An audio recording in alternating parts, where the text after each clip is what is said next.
conducting a review on the operation of the scheme that will report before August this year. The review is underway, and I very much hope that it will address all the matters, so those that actually do qualify for these payments get them in a much more expedited way. Spokesperson Richard Thompson. Thank you, Mr Speaker. Now, given the length of time it takes in many cases to gather the supporting evidence to make a claim under the scheme, given the pressures on the Payments Board itself and the very strong likelihood that many of those who are potentially eligible have yet to apply, it's clear that there's a risk that many of those who could be eligible for a payment may miss out as things stand. So one of the ways that the Minister, the Secretary of State, could mitigate against that is to extend the period that is allowed for claims to be made and processed. As part of this review, will he consider extending that deadline? Yes, it is actually part of the review. It's one of the questions we're looking at. Simon Bench. Question number 6, please, Mr Speaker. Thursday. I wish to reassure I thank my honourable friend for his question. I wish to reassure him that the UK Government is fully committed to protecting and upholding Northern Ireland's place in the Union. I regularly discuss matters of Union and the importance of Northern Ireland within it and with Cabinet colleagues, and meet frequently with the Secretary of State for Wales and Scotland. Simon Baines. Thank you, Mr Speaker. Would my right honourable friend agree that the Union is now stronger than ever, particularly with the decline of the SNP, and that its vital importance can be seen not only in Northern Ireland, but also in border constituencies like mine of Clwyd South, particularly in shared services across the border with neighbouring North Shropshire, such as the Gabowen to Wrexham line, the A5A483 and the Chirk St Martin's GP partnership. Thank you, Mr Speaker. As you can see, all politics is local, and I congratulate my honourable friend in the success of shared cross-border services in his constituency, and he's absolutely right. I know he's a great champion of connectivity across the United Kingdom, and I'm sure his constituents appreciate his efforts on these matters. Samuel Wilson.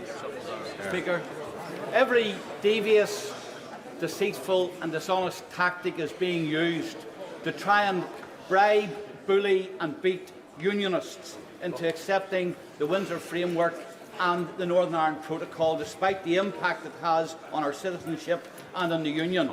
It seems that the latest recruit is the Chairman of the Northern Ireland Affairs Committee, who only this week has told BBC that unions should get back into Stormont because constitutional issues are the responsibility of the EU, and that the Irish Government in any settlement would have a say in the future of Northern Ireland. Can the Secretary of State confirm that this Conservative Unionist Government has not handed constitutional control of Northern Ireland to the EU, and that the Chairman of the Northern Ireland Affairs Committee has either become an overzealous advocate of the scare tactics or is talking through his hat? See, you're as brief as ever, Secretary of State.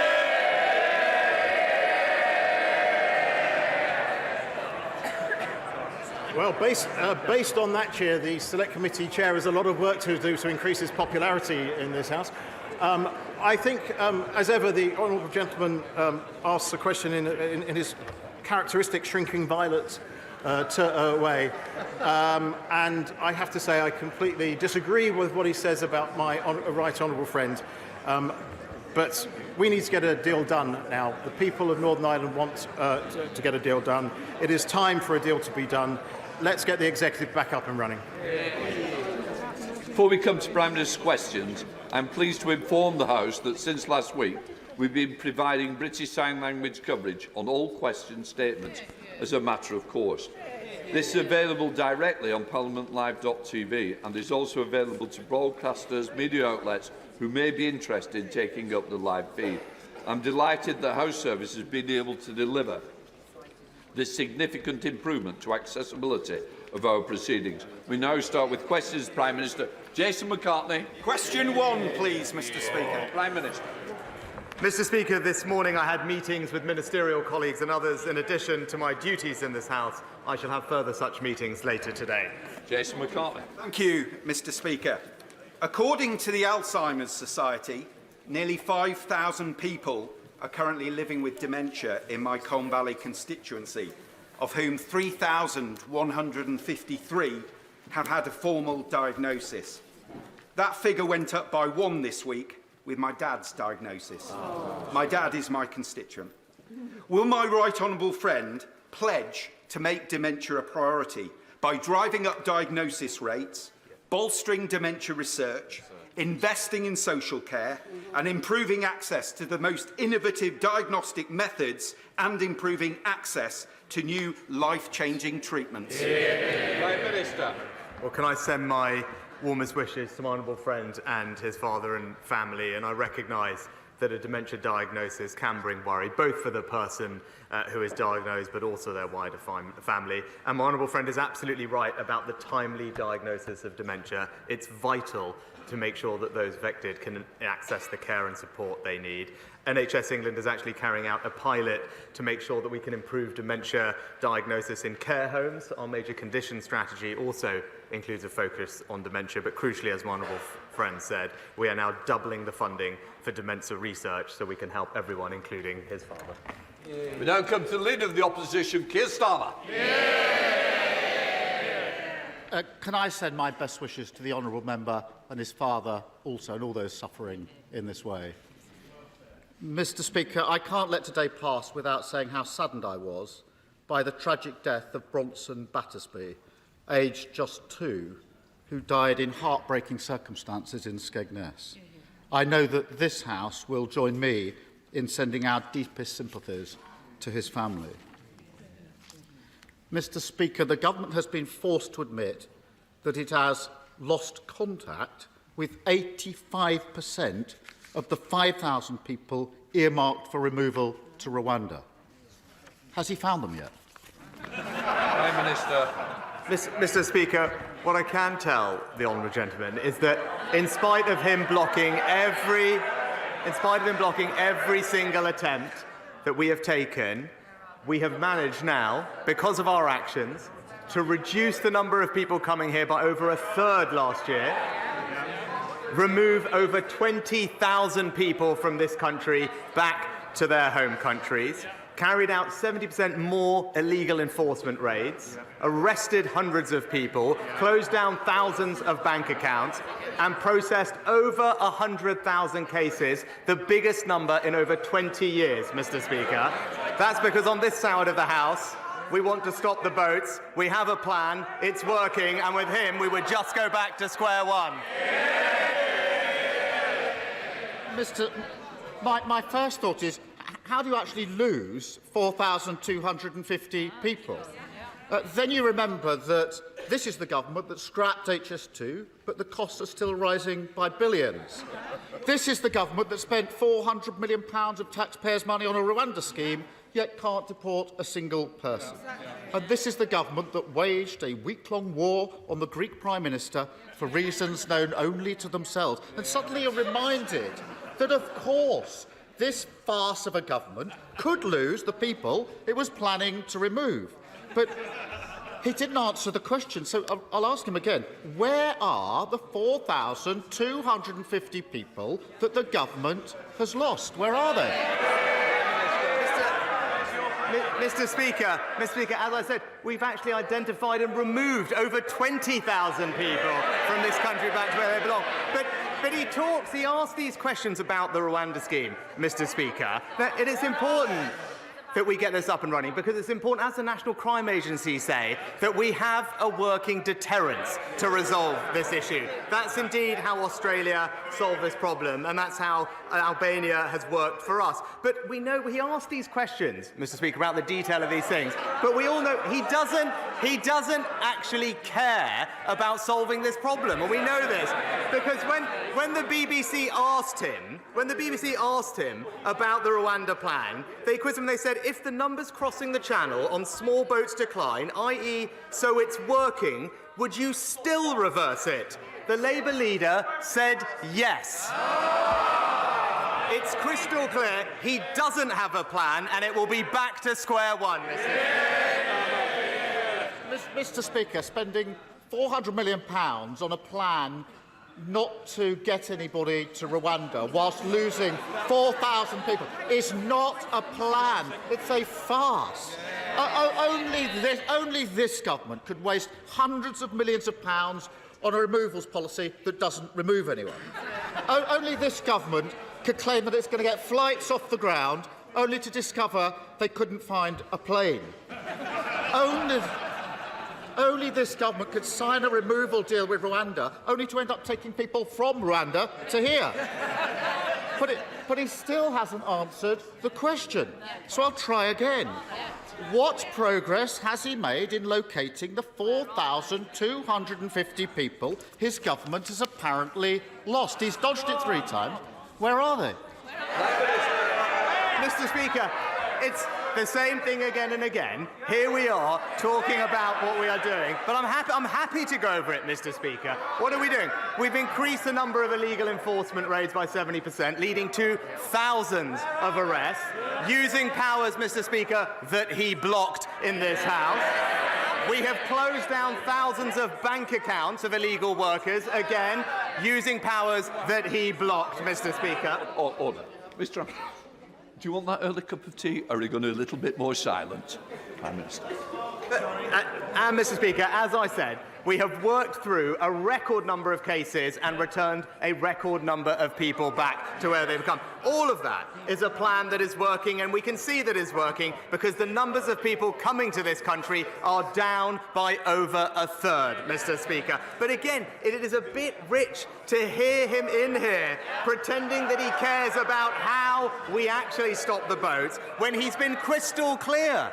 He's been crystal clear and said that even if the plan is working to reduce the numbers, he would still scrap it, Mr. Speaker. It's because he has no values, no conviction and no plan, and it's back to square one.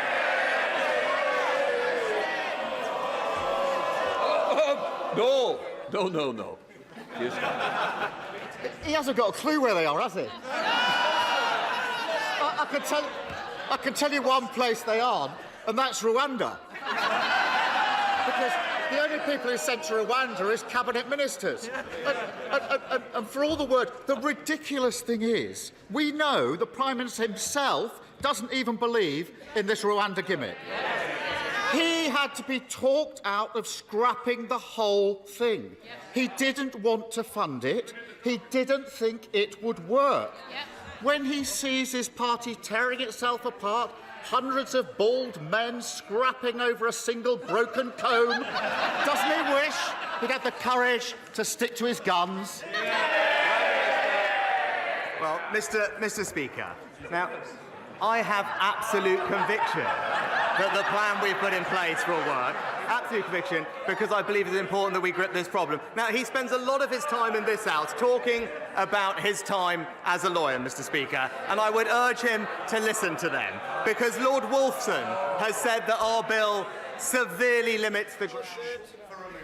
4 eminent KCs have said that it is undoubtedly the most robust piece of immigration legislation this Parliament has seen, and Mr. Speaker, a former Supreme Court... I want to hear what the Prime Minister's got to say, because it matters to my constituents, those who feel it doesn't matter to those. Please leave, Prime Minister. As I said, Mr. Speaker, 4 eminent KCs said this is undoubtedly the most robust legislation passed, and a former Supreme Court Justice has been clear that the bill would work. But I know, Mr. Speaker, he's always been more interested in what lefty lawyers have to say, Mr. Speaker. I've even got here the textbook that he authored for them. And it's called, and I quote, European Human Rights Law by Keir Starmer. So... Prime Minister! Prime Minister, when I stand up, please sit down. Can I just say, we don't use props in this House, and I will certainly ensure that if you do need reminding, I certainly will. Keir Starmer. It's such utterly pathetic nonsense. He's been brutally exposed by his own MPs yet again. He's got one party chair who says she hopes the Lords will rip his Rwanda deal to pieces. He's got 2 more who had to quit because they don't think it'll work. All of them appointed by him, all now in open revolt against his policy, each other, and reality. Is there any wonder they all think this gimmick is doomed to failure when the Prime Minister himself doesn't believe in it? Mr. Speaker, it is rich to hear from the honourable gentleman about belief in something, because it will be news to him. It is actually the case that you can believe in something and stick to that position on this side of the House.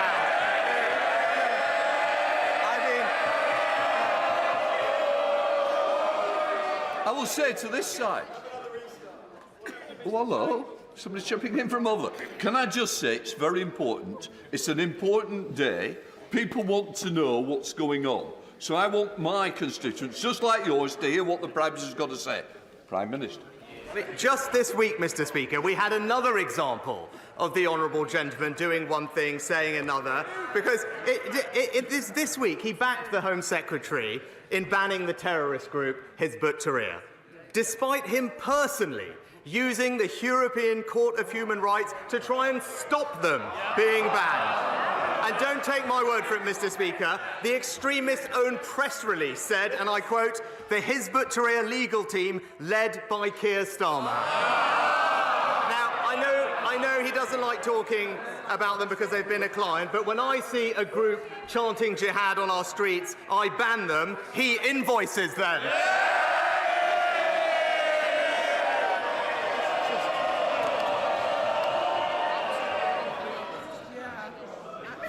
Because there's 8 questions that I think some of you may want.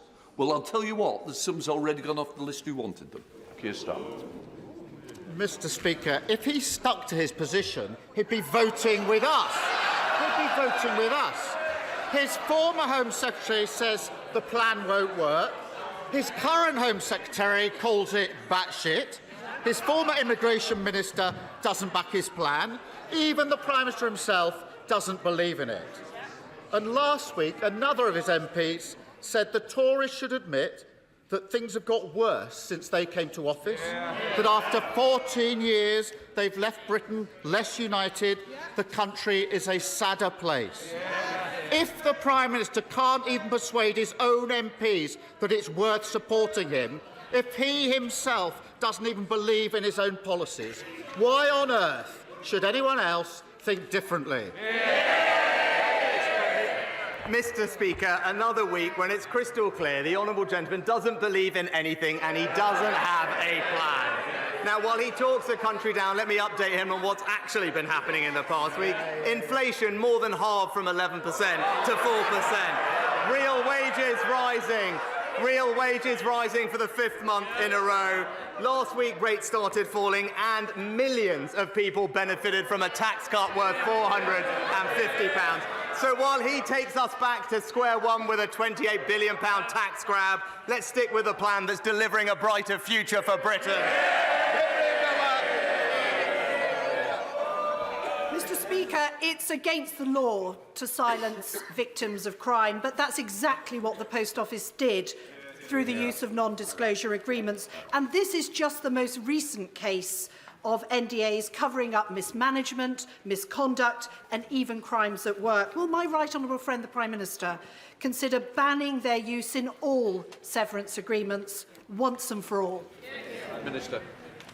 My right honourable friend is right to raise an important point, and the ability to speak out about things is key to unlocking justice. And while NDAs can have a place, my honourable friend is right to say that they shouldn't be used to stop victims of crime, in particular getting the justice that they deserve. I can tell her that the Ministry of Justice are carefully considering how to best address this issue, including legislation, and I know that my right honourable friend, the Justice Secretary, will keep the House updated on further progress.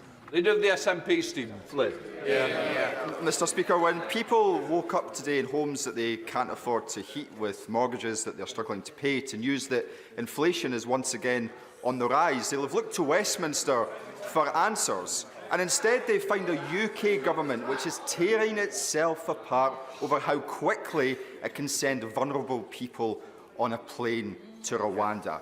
Surely the Prime Minister must understand that the anger that some of his own backbenchers have towards him is no comparison to the anger that that the public have towards his party? Prime Minister.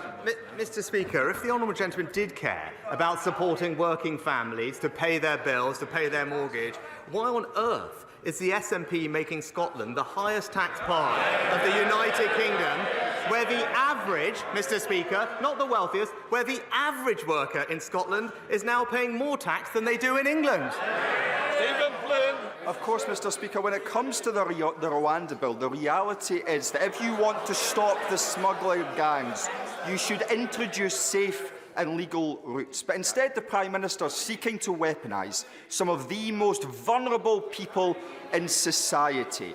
It is straight out of the cruel and callous right-wing extremist playgroup.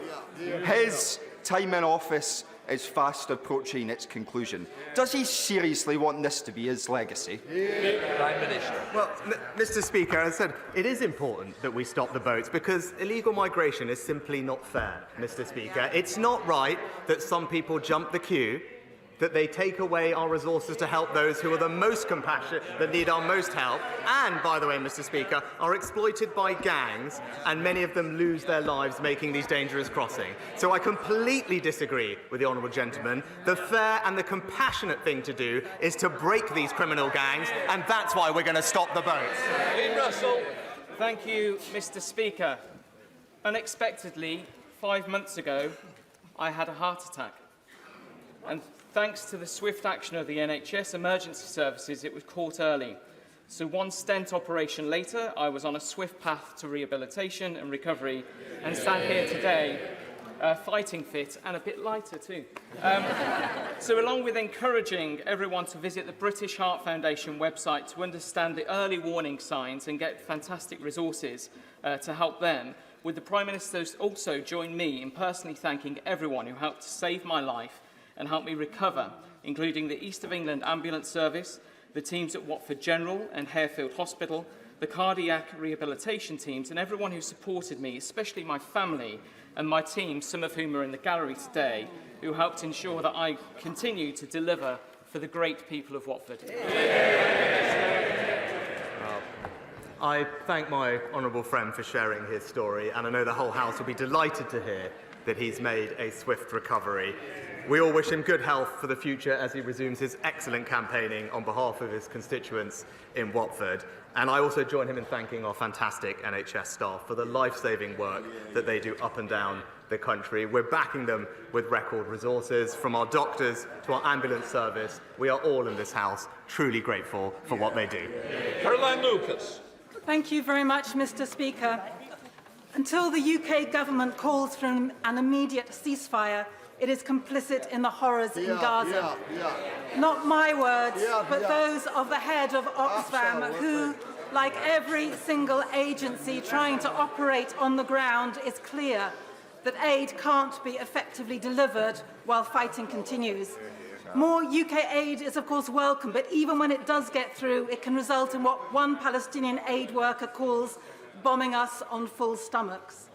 24,000 people have already been killed. So can he tell us what will it take for him to back a permanent bilateral ceasefire? Mr. Speaker, of course, we want to see a peaceful resolution to this conflict as soon as possible. A sustainable, permanent ceasefire with an end to the destruction, fighting and loss of life, release of hostages and no resumption of hostilities would, of course, be the best way forward. But in order to achieve that, a number of things need to happen. Hamas would have to agree to release all the hostages. Hamas would no longer have to be in charge of Gaza, and the threat of more rocket attacks from Hamas into Israel would have to end. And the Palestinian Authority, boosted with assistance, would need to return to Gaza in order to provide governance and aid. That is the sustainable ceasefire that we will work very hard to bring about. Nick Fletcher. Thank you, Mr. Speaker. Mr. Speaker, today I was unsure whether to raise a national issue, such as the desperate need for a Minister for Men, or a local issue, such as Doncaster's need for a new hospital or Edlington for a new leisure centre. But I thought the best thing I could do is ask the Prime Minister to come and have a tour of Doncaster.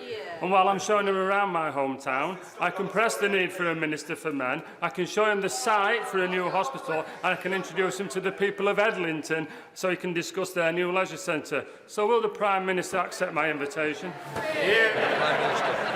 Well, thanks to my honourable friend's fantastic campaigning on behalf of his constituents. Doncaster City Council has received, I think, more than £80 million in levelling up funding to support its regeneration products. And most recently, Doncaster has been awarded £20 million in our long-term plan for towns over the next 10 years, which I know he is working very hard to make sure is prioritised for local people. I would be delighted to discuss those projects and his other ideas when I come and visit him as soon as my diary allows.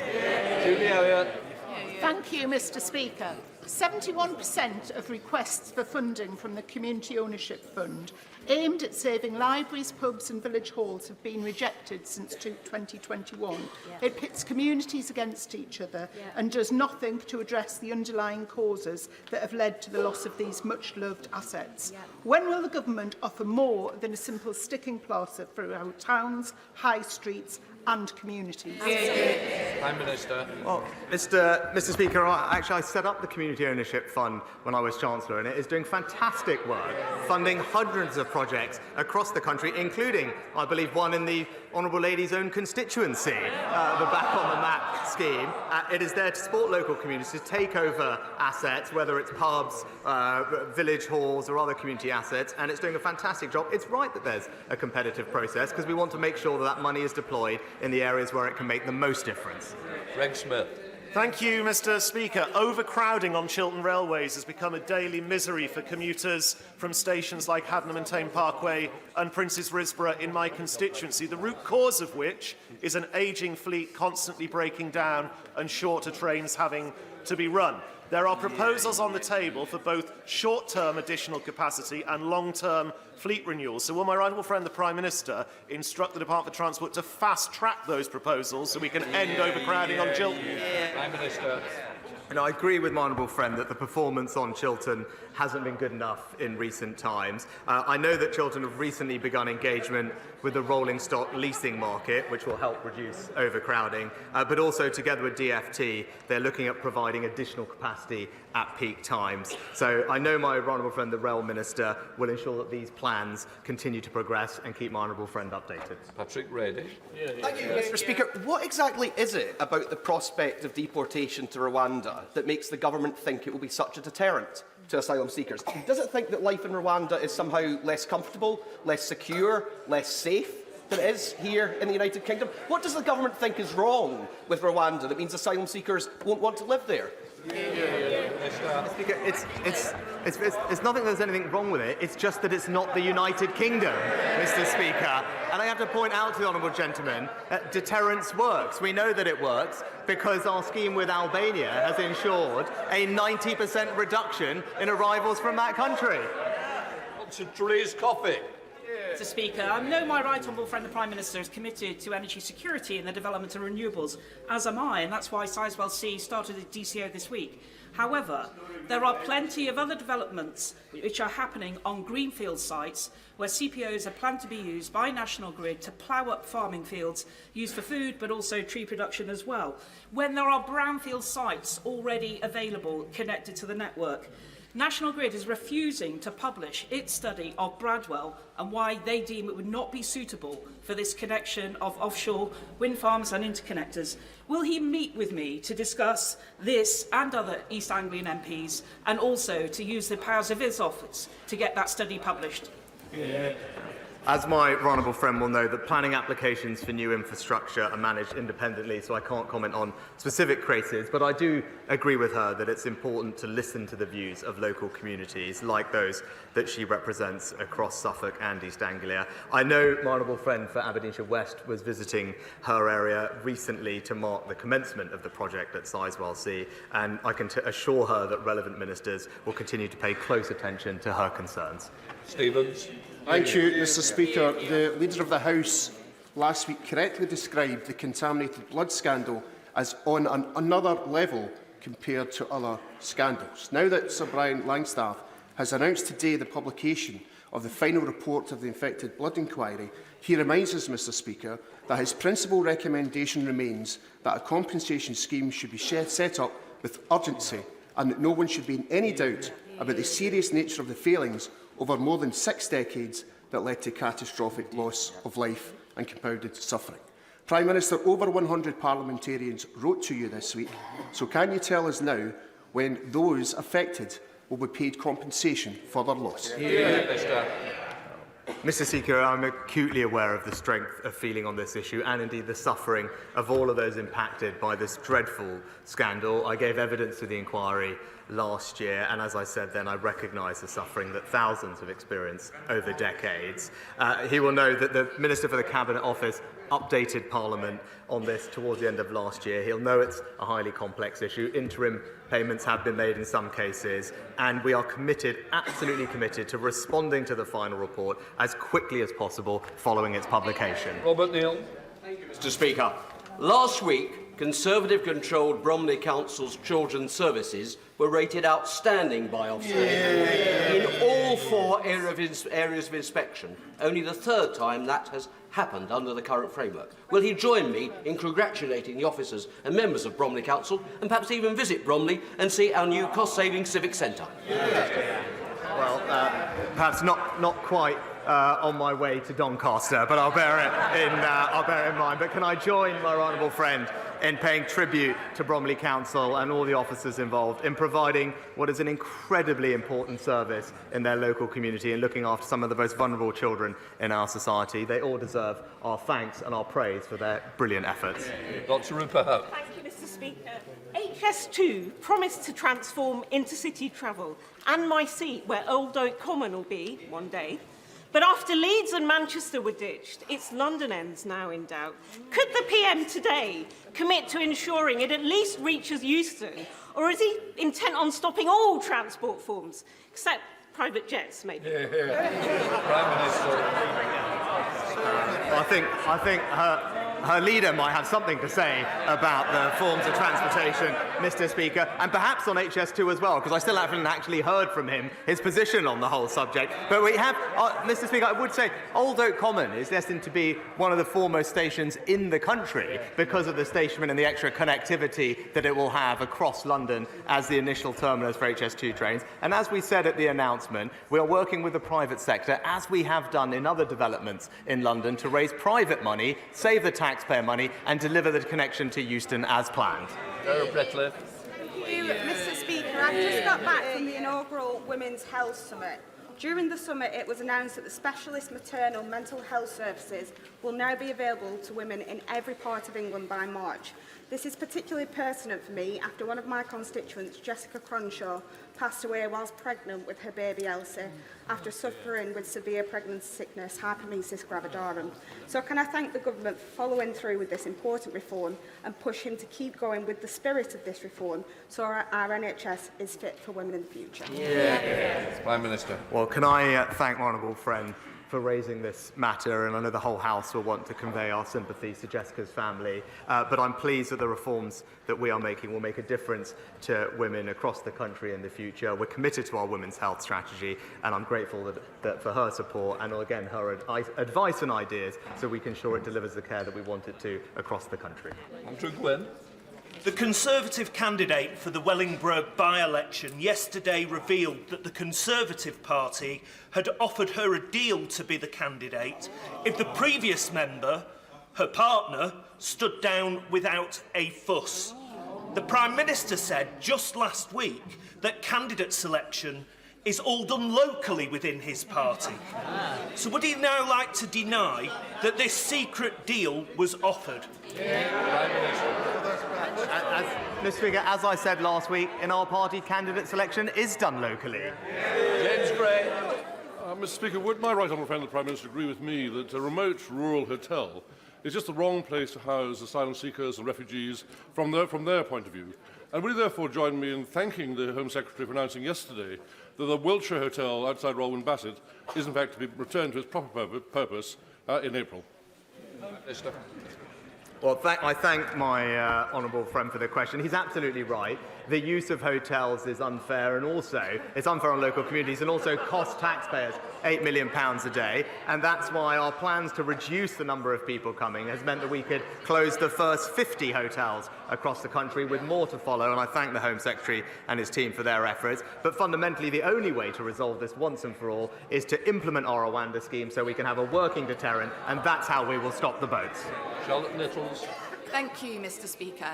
I've been contacted by desperate constituents who have rung every single pharmacy within a 50-mile radius of Warrington and still haven't been able to access their medication for ADHD. This has been going on for months and isn't just a Warrington issue. Pharmacists are calling it the worst shortage ever seen, with only 11% of people able to access their full dose this month. And ADHD UK have called the government's response pathetic. They're right, aren't they? Yeah, So I'm very sorry to hear about the situation in the Honourable Lady's constituency, but the Health Secretary obviously heard what she said and is in touch with the relevant drug bodies to make sure we can have the provision of ADHD medicine to all of those who need it. Tom Hunt. For around a decade, over 200 of my constituents in the Mill complex in Ipswich have been caught in the cruelest form of limbo. There's deep structural problems with the building and cladding problems. A few years ago, they got about £50 million out of court settlement to make a contribution towards the cladding cost. The freeholder, NAMA, the Irish financial entity set up after the Irish banking crisis, ran away with that money, putting my residents and my constituents back in square one with little to no hope. Will the Prime Minister talk to the Irish tea shop to raise this immoral case and also meet with me to discuss a way forward for my constituents, who I meet with every week? Prime Minister. Well, I'm very sorry to hear about my honourable friend's case, but I'll ensure that the government looks into the details and gets back to him in shortest order about how we can support him and his constituents. Martin Doherty's close question. Number 10, Mr. Speaker. Mr. Speaker, I have repeatedly expressed my commitment to joint working with the First Minister of Scotland to deliver for the people across the country. Martin Doherty. I'm grateful for that answer, Mr. Speaker. While there's rightfully been much attention paid to the Post Office Horizon scandal, there is another shocking example of government and private sector collusion that began under the last Labour administration and continued under the Tories. Mr. Speaker, almost 200,000 mortgage prisoners who borrowed with high street lenders such as Northern Rock have become trapped after the portfolio was sold off to foreign entities like Topaz Finance and Heliodor, who have been creaming off extortionate revisionary standard variable rates essentially since 2008, leaving even those who kept up with payments in danger of having their home repossessed. 200,000 aspirant homeowners have had their dream taken away from. So can the Prime Minister, instead of playing catch-up with like he is doing with the Post Office scandal, meet with me and campaigners to discuss what more can be done for mortgage prisoners? Mr. Speaker, I am familiar with the situation for mortgage prisoners, and something I worked on as Chancellor, and I know the Treasury and the current Chancellor have been engaging with campaign groups and others to find ways to resolve it. It's not an easy situation to fix overnight, but there are things that are being looked at as we speak. Douglas Ross.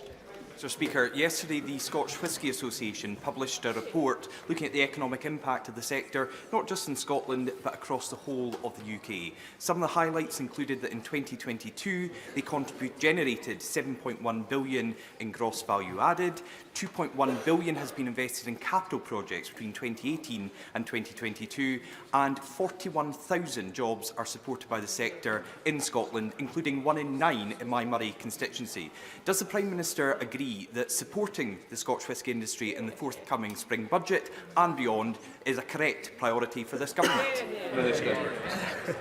Well, my honourable friend is a superb ambassador for Murray and for Scotch whisky, and he's right, it's a hugely successful export industry that supports tens of thousands of skilled jobs across Scotland. I won't obviously tread on the Chancellor's toes about future budgets, but I am proud of this government's track record in supporting the industry, having removed US tariffs on Scotch whisky, reduced tariffs and deals with countries like Morocco and Argentina, and also supporting the sector's interest in our FTAs with Australia, New Zealand, and most recently with CPTPP. Peter Dowd. Mr. Speaker, the Prime Minister has been very keen to take credit for falling inflation in previous months. Will he now take responsibility for today's rise? Mr. Speaker, inflation was over 11% when I got this job. Inflation today is 4%, Mr. Speaker. In common with the US, France, Germany, all countries have seen a mild tick-up in December. All countries have. But the crucial thing is that inflation has been more than halved, delivered ahead of schedule, and that is having an enormous benefit to families up and down the country. Benefit that would be reversed by his party's plan to saddle them with £28 billion of tax rises.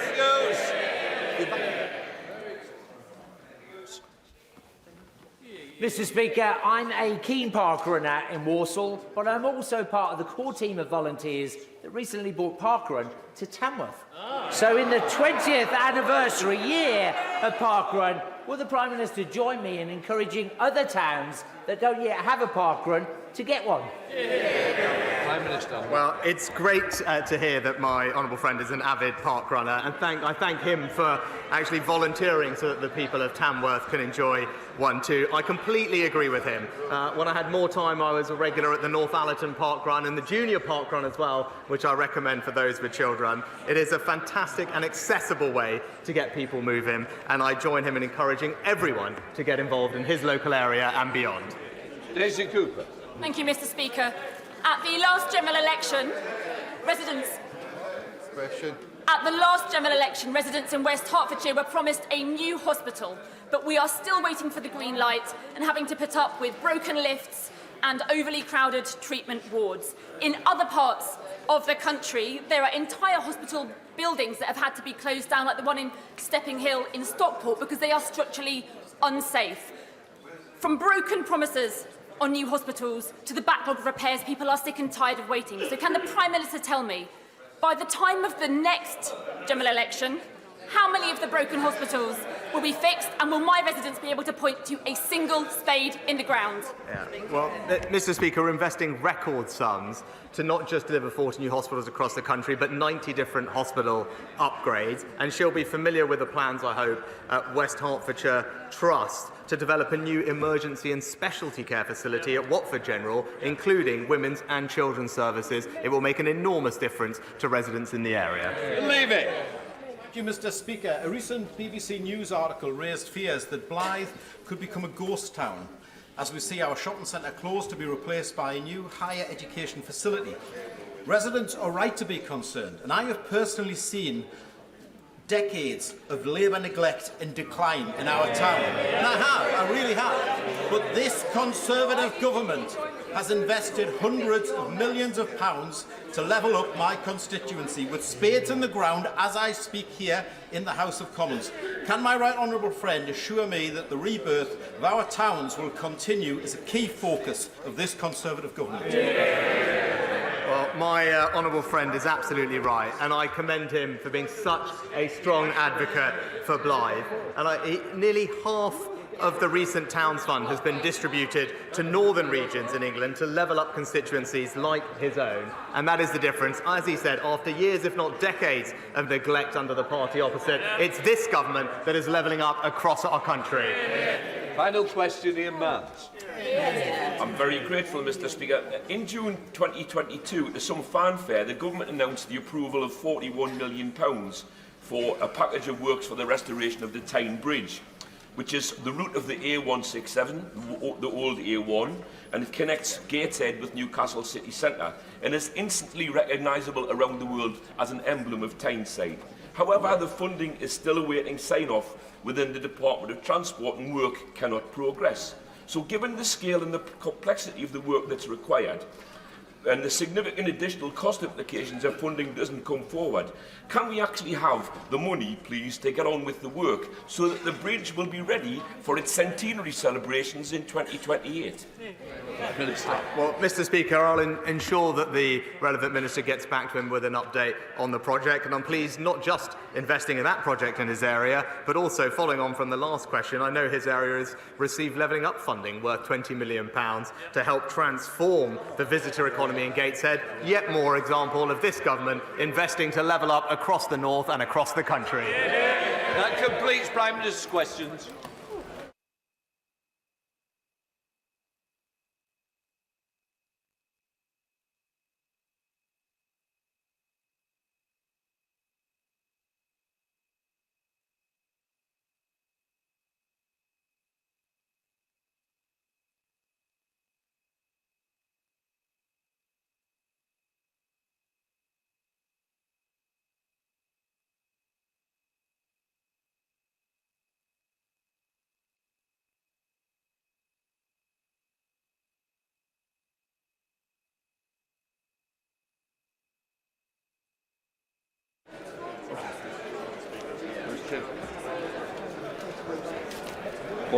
Point of order, Dame Diana Johnson. Mr Speaker, further to the question asked by the Honourable Member for Glasgow South West and the announcement this morning by Sir Brian Langstaff about the report on the infected blood inquiry now being scheduled for publication in May, the Honourable Member also raised that Sir Brian said very clearly in his comments this morning, my principal recommendation remains that a compensation scheme should be set up with urgency, and he made that recommendation in April 2023. The Prime Minister did not respond to what Sir Brian has said this morning, and I wondered whether, Mr Speaker, you'd had any indication there'll be a statement from the Cabinet Office to set out what they are going to do about complying with the recommendations made by Sir Brian. Can I just first of all say this is a very important issue, and I do know that the Honourable Lady has certainly campaigned all the way through to ensure that people are recognise the suffering they've had and the tragedies within those families. What I would say is I'm not responsible for the Prime Minister's answer, and I would say is I've been given no notice that a statement is coming. But what I do know, and I can be rest assured, that the Honourable Lady will not stop at the question she's just asked, but she will pursue it through other avenues to ensure that the question she asked is answered somewhere. Right, we now come to presentation of bills. Tim Farron. Thank you. Outdoor Education Bill. Second reading what day? Friday, 21st of June, sir. Friday the 21st of June. Okay, Tim, thank you. Right, we come to the 10-minute rule motion. I call Caroline Lucas. Thank you very much, Mr Speaker. I beg to move that leave be given to bring in a bill to establish the right to breathe clean air, to require the Secretary of State to achieve and maintain clean air in England, to involve the UK Health Security Agency in setting and reviewing pollutants and their limits, to enhance the powers, duties and functions of various agencies and authorities in relation to air pollution, to establish the Citizens' Commission for Clean Air with powers to institute or intervene in legal proceedings, and to require the Secretary of State and the relevant national authorities to apply environmental principles in carrying out their duties under this Act and the Clean Air enactments, and for connected purposes. Madam Deputy Speaker, in 2013, the life of 9-year-old Ella Roberta Adukisi-Deborah was tragically cut short when she suffered a fatal asthma attack. Ella lived close to the heavily congested South Circular in Lewisham, and following an inquest in 2020, she became the first person to have air pollution listed on her death certificate, with the coroner, Philip Barlow, concluding that, and I quote, Ella died of asthma contributed to by exposure to excessive air pollution. Next week would have been Ella's 20th birthday, and I know that all of our thoughts will be with her family at this time. I'd also like to pay tribute to Ella's mum, Rosamond, who's in the public gallery today, for her incredible campaigning on air pollution, and to express my personal thanks to her for allowing this bill to be called Ella's Law in memory of her daughter. It's an honour to be able to present it in the House today. Madam Deputy Speaker, this bill is needed because, simply put, the state of our filthy air is a public health emergency. Air pollution is associated with conditions like asthma, heart disease and cancer, and has been shown to impact our mental health too, leading to an increased risk of schizophrenia, depression and anxiety. Its impacts aren't equally felt, however, with those on low incomes and from black and ethnic minority backgrounds far more likely to live in polluted areas. And it's children's health that's affected most of all, with a study published just last week by the University of Dundee revealing an increase in under-16s admitted to hospital for respiratory problems following periods of high air pollution. A 2019 study by King's College London also showed that living within 50 metres of a busy road can stunt children's lung growth by up to 14%. And for context, it's estimated that in London, 1/3 of the population, around 3 million people, live near to a busy road. It is therefore profoundly shocking, but perhaps not entirely surprising, that the UK has one of the highest rates of asthmatic children across Europe, with 1 in 11 young people living with asthma. It's been calculated that cleaner air could prevent up to 43,000 avoidable deaths in the UK each year, and it could save the public purse billions as well. Estimates of the public cost of air pollution total as much as £20 billion each year, including the impact on social care and on our crumbling NHS. So it could not be more urgent that the government takes action to clean up our air and protects lives both now and in the future.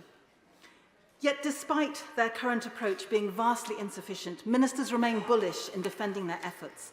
Indeed, last year the Prime Minister himself told me, and I quote, "We are confident that the measures we're putting in place are not only legally binding, but world-leading in tackling air quality." And he went on to say that the Environment Act provides, and I quote again, "the capability, accountability and ambition needed to make all the effective interventions to drive down air pollution." And yet the reality is that the Environment Act did very little to help deliver clean air, and it is certainly not world-leading. And the environment target that did get made under it to reduce levels of PM 2.5 to 10 micrograms per cubic metre falls short of the new WHO guidelines for 5 micrograms per cubic metre, and it could certainly be achieved far earlier than the government's target date of 2040. Indeed, when Professor Frank Kelly from Imperial College London, an advisor to the World Health Organization on health and pollution, recently gave evidence to the Environmental Audit Committee, he said very clearly that, and I quote, "Our studies show that 99.8% of the UK could achieve a figure of 10 micrograms per cubic metre by 2030, and the 0.2% that could not was certain hotspots in London, which again, if you took extra measures, you could probably eliminate as well." Professor Sir Stephen Holgate from the University of Southampton and Special Advisor on Air Quality to the Royal College of Physicians subsequently wrote to the committee to confirm that this change would result in around 20 fewer infant deaths each year. 20 fewer lives lost, 20 families saved from unimaginable heartache. And so with the Mayor of London having already committed to delivering on this more ambitious target, and with such significant benefits, it is incumbent on ministers to explain why the current legal limit remains so unambitious. And they must urgently set out how they're going to meet the new WHO guidelines, which have halved the limit for PM 2.5 to 5 micrograms per cubic metre in response to the marked increase in evidence showing how air pollution affects current different aspects of our health. In the words of the Chief Medical Officer, Professor Chris Whitty, we can and should go further, and it is technically possible to do so. So the Clean Air Human Rights Bill, or Ella's Law, would set out an entirely new approach to delivering clean air in England. First, it would enshrine the human right to clean air precisely and explicitly in English law, thereby transforming decision-making by public authorities by requiring them to consider clean air alongside other rights under the Human Rights Act. It will be a step towards incorporating the 2022 resolution adopted by the UN General Assembly, which recognises the human right to a clean, healthy and sustainable environment. It follows a one air approach that encompasses the health and environmental impacts of air pollution and greenhouse gases. And it would set standards based on advice from the Climate Change Committee and on the WHO's new air quality guidelines, and require the Secretary of State to achieve clean air within 5 years, with the possibility of postponement for up to a further 5 years per pollutant, subject to strict conditions. Now, the Environment Agency and the Climate Change Committee would be required to review the pollutants and the limits annually and advise the Secretary of State if they need tightening. The bill also covers air pollution both outdoors and indoors in public spaces and where health and safety standards apply. The tragic death of 2-year-old Awab Ishak, brought on by extensive mould in his family's flat, shone a spotlight on the significance of indoor air pollution. And whilst I welcome the prompt action which was taken by the Secretary of State for Levelling Up in bringing forward Airweb's law, a law which should now, frankly, also be applied to the private rented sector through the Renters Reform Bill, it is very clear that legislation to address indoor air pollution must extend beyond the home too. Especially since, on average, we spend around 80% of our lives indoors, whether for work or study or leisure. And finally, in order to ensure independent scrutiny and continuous improvement, this bill would establish a Citizens' Commission for Clean Air, which would review annually the Secretary of State's compliance with the provisions of the bill and advise the Secretary of State where improvement is needed. Now, this is a bill which has already undergone significant scrutiny in the other place, after my noble friend and Green Party peer, Baroness Jones of Moulscombe, topped the private members' bill ballot in the previous parliamentary session. It has already been extensively debated, amended and improved, and it received cross-party support, including from Lord Randall of Uxbridge, former Environment Advisor to the Right Honourable Member for Maidenhead when she was Prime Minister, and he said, and I quote, "We have waited too long for proper clean air legislation. I urge the Minister to back this and say that it is a golden opportunity to do something really wonderful. The government could take pride in being part of a world-beating bill." Well, Madam Deputy Speaker, I think he was absolutely right. By taking up Ella's law, the government has a real opportunity to genuinely lead the world in tackling this pressing public health emergency, and I urge them to take it. Hear, hear. The question is that the honourable member have leave to bring in the bill. As many as are of that opinion say aye. Aye. The contrary, no. I think the ayes have it. The ayes have it. Who will prepare and bring in the bill? Barry Sherman, Leila Moran, Ian Byrne, Dan Carden, Munira Milson and myself, Madam Deputy Speaker.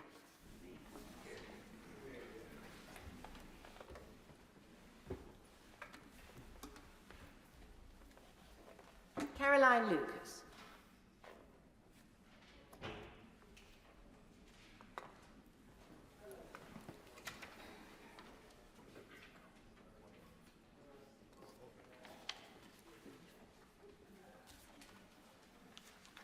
Clean Air Human Rights Bill. Second reading what day? Friday the 14th of June. Friday the 14th of June. Thank you. The clerk will now proceed to read the orders of the day. Safety of Rwanda Asylum and Immigration Bill Committee. No. Order.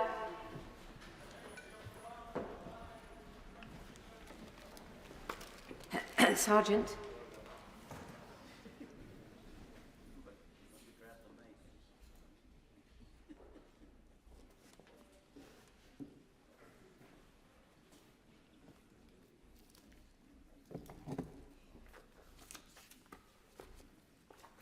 Order. Safety of Rwanda Asylum and Immigration Bill. I remind members that in committee, members should not address the Chair as Deputy Speaker. Please use our names when addressing the Chair. Madam Chair, Chair, Madam Chairman or Mr Chairman are also acceptable. We begin with Amendment 11 to Clause 3, with which it will be convenient to consider other amendments to Clause 3. Clause 3 stand part, amendments to Clause 5, Clause 5 stand part, Clause 6 stand part, amendments to Clause 7, Clause 7 stand part, amendment to Clause 8, Clause 8 stand part, amendments to Clause 9, Clause 9 stand part, Clause 10 stand part, all remaining new clauses, amendments to Clause 1 and Clause 1 stand part as set out in the selection paper. I call Robert Jenrick to move Amendment 11. Well, thank you, Dame Rosie. And I know that my right honourable friend said he didn't watch box sets, but here we are once again for the next episode of this drama. It's also the most important one of all, because this is likely to be the final opportunity for this House to consider this bill. Does it work? Will we be able to stop the boats? Can we secure our borders? As members on all sides of this House know, I feel passionately that illegal migration is doing untold damage to our country, and we have to make sure that this bill actually does the job. I want to speak to two amendments, but one in particular, and that is the one with respect to Rule 39. And let me say at the outset of this debate that I don't believe that our membership of the European Convention on Human Rights is sustainable. I think that will become clearer and clearer to the British public in the months and the years ahead. But that's not the purpose of my amendment today. It's not the subject of this debate. That's a discussion for another day. What we're discussing here, I'll give way in a moment, but what we're discussing here is whether or not we believe it is appropriate for a foreign judge in an international court to impose a late-night judgment, often without the United Kingdom being able to give its own arguments or to hear the reasons for that judgment, whether we think that really accords with the rule of law, and in particular, relationship to this policy, whether we are willing to see the same thing happen again that did in the summer of 2022, whereby a judge did just that, grounded the flight, prevented the policy, led to months, indeed years of legal action, and tens of thousands of illegal migrants breaking into our country, costing our taxpayers billions of pounds, imperiling lives in the Channel, and perpetuating this challenge for years to come. I'll give way to my right honourable friend. I'm happy to support my right honourable friend's amendment tonight, as I did last night. I'm on the Council of Europe, so I take quite a lot of interest in this. And there is established legal principle that, in fact, the judge was acting ultra vires in 2022, that it was not in his powers to do it. And there is also established legal opinion that our government could actually have ignored it.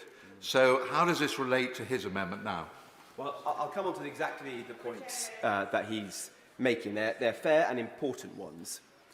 I think as night follows day, if we don't make changes in this respect, we'll find ourselves in a few months' time in exactly the same position that my right honourable friend, the member for Whittam, as Home Secretary, was in the summer of 2022, whereby the Strasbourg Court will issue one, potentially many, Rule 39 interim measures. The decision will fall to a minister, perhaps my right honourable friend, the Minister for Illegal Migration, and other colleagues within government, about what to do. The courts will be involved, and we'll find ourselves in a very difficult, indeed intractable situation. It is, as I've said before, a bit like pulling the pin out of a grenade, but not being prepared to throw it. Setting this scheme in train without knowing what you would do when this happens. It's entirely foreseeable. Let's find a way through this challenge. I'll give way in a moment. Now, to answer my right honourable friend's question and to think about the legitimate challenge that's made to those like me who make this argument or who raise this issue, you have to go back to the foundation of the court. And many of my colleagues say, well, it was great conservative and British jurists who were the authors of the European Convention on Human Rights. Why would you want to alter what they created? Well, with respect, that's a misunderstanding of what was done when the convention was founded and the treaty signed. No one signed up to the court being able to make binding injunctions. In fact, quite the opposite. This was considered at the time and was rejected. The UK, like all other signatories to the European Convention, expressly declined to give the court the power to make binding interim measures. This was something that was created by activist judges in 2005 in response to a particular case, which was the Mamat Kulov Askalov versus Turkey case in 2005, whereby the court conferred upon itself a power which was not given in the treaty. And I think it is a mistake that the United Kingdom has, by convention, gone along with this approach that the court has given itself for many years. And don't take my word for it. Take the word of many other eminent jurists and lawyers. When this very point was considered in the other place during the passage of the Illegal Migration Act, a point not dissimilar to the one that I'm making, but I won't put words into their lordships' mouths, was made by the noble Lord Sandhurst, the noble Lord Fuchs, the noble Lord Wolfe, and in a foreword to an important piece related to this, the noble and learned Lord Sumption has made a similar and very important point. In fact, the Professor of International Law at the University of Oxford, Professor Richard Eakins, that many of us respect highly, has said that to change this approach is not to breach the rule of law, it's to defend the rule of law, because we as signatories of the European Convention expressly objected to this approach. And this has been conferred by activist judges outside of the rule of law, and we shouldn't be following through this. I'll give way to the honourable member because he was first in the queue. I'm very grateful to the honourable gentleman, and I will say at least he has the strength in being vocal about what he actually believes, which is a lot more than many on that side. And he's made it clear that in his view he could not care less about what European conventions on human rights say. Will he go further and actually openly say that there is one purpose of this vile, dangerous, inhumane bill, which is to flout international law, and that that side couldn't care less about human rights of the most vulnerable individuals? But I can't say I'm surprised that the honourable gentleman sinks to those depths and doesn't present a proper legal argument in response, because if he'd been listening to me, I didn't say anything of the sort. The case that I'm advancing is far from undermining the European Convention on Human Rights, and there are many who might wish to leave it. We're defending the original intent of the European Convention on Human Rights and the rule of law, because I don't think that it is sustainable for activist judges in Strasbourg to bend and change the original intent of the signatories of that convention in ways that they would never have accepted and invent new powers. I want us to defend the rule of law, and in this case, that is best defended by saying that interim measures from the European Court are not binding on the UK, either on the domestic plane or upon our ministers. And it is better that we return simply to the position that we were in as a country before 2005. In fact, I think most of that was under a Labour government. I'll give way to the honourable member. The Foreign Minister for giving way. I just wonder, is this British exceptionalism? Is the case that he's making that the ECHR should only no longer apply to the UK, or is he saying that it's not fit for purpose across the board and should be scrapped entirely? As if we're having a bit of a dialogue over the deaf here, because that's not what I said at all. I said that the debate about the European Convention is for another day. But what he is saying that the decision of the Strasbourg Court in 2005 to confer upon itself, without seeking the consent of any of the signatories of the Convention, that it should be able to impose interim measures, injunctions, upon other countries which are binding, is the right way forwards. And indeed, that those injunctions should be able to be made at the 11th hour, in the middle of the night, without giving reasons, without asking for our own arguments, without even naming which judge was behind that. I think that poses very serious rule of law questions and is a reason why conventions such as the European Convention are increasingly out of step. I'll give way to my right honourable friend. My right honourable friend, of course, is right, and that contradicts custom and practice over a very long time indeed. What was the accepted basis for the rule of law in this country?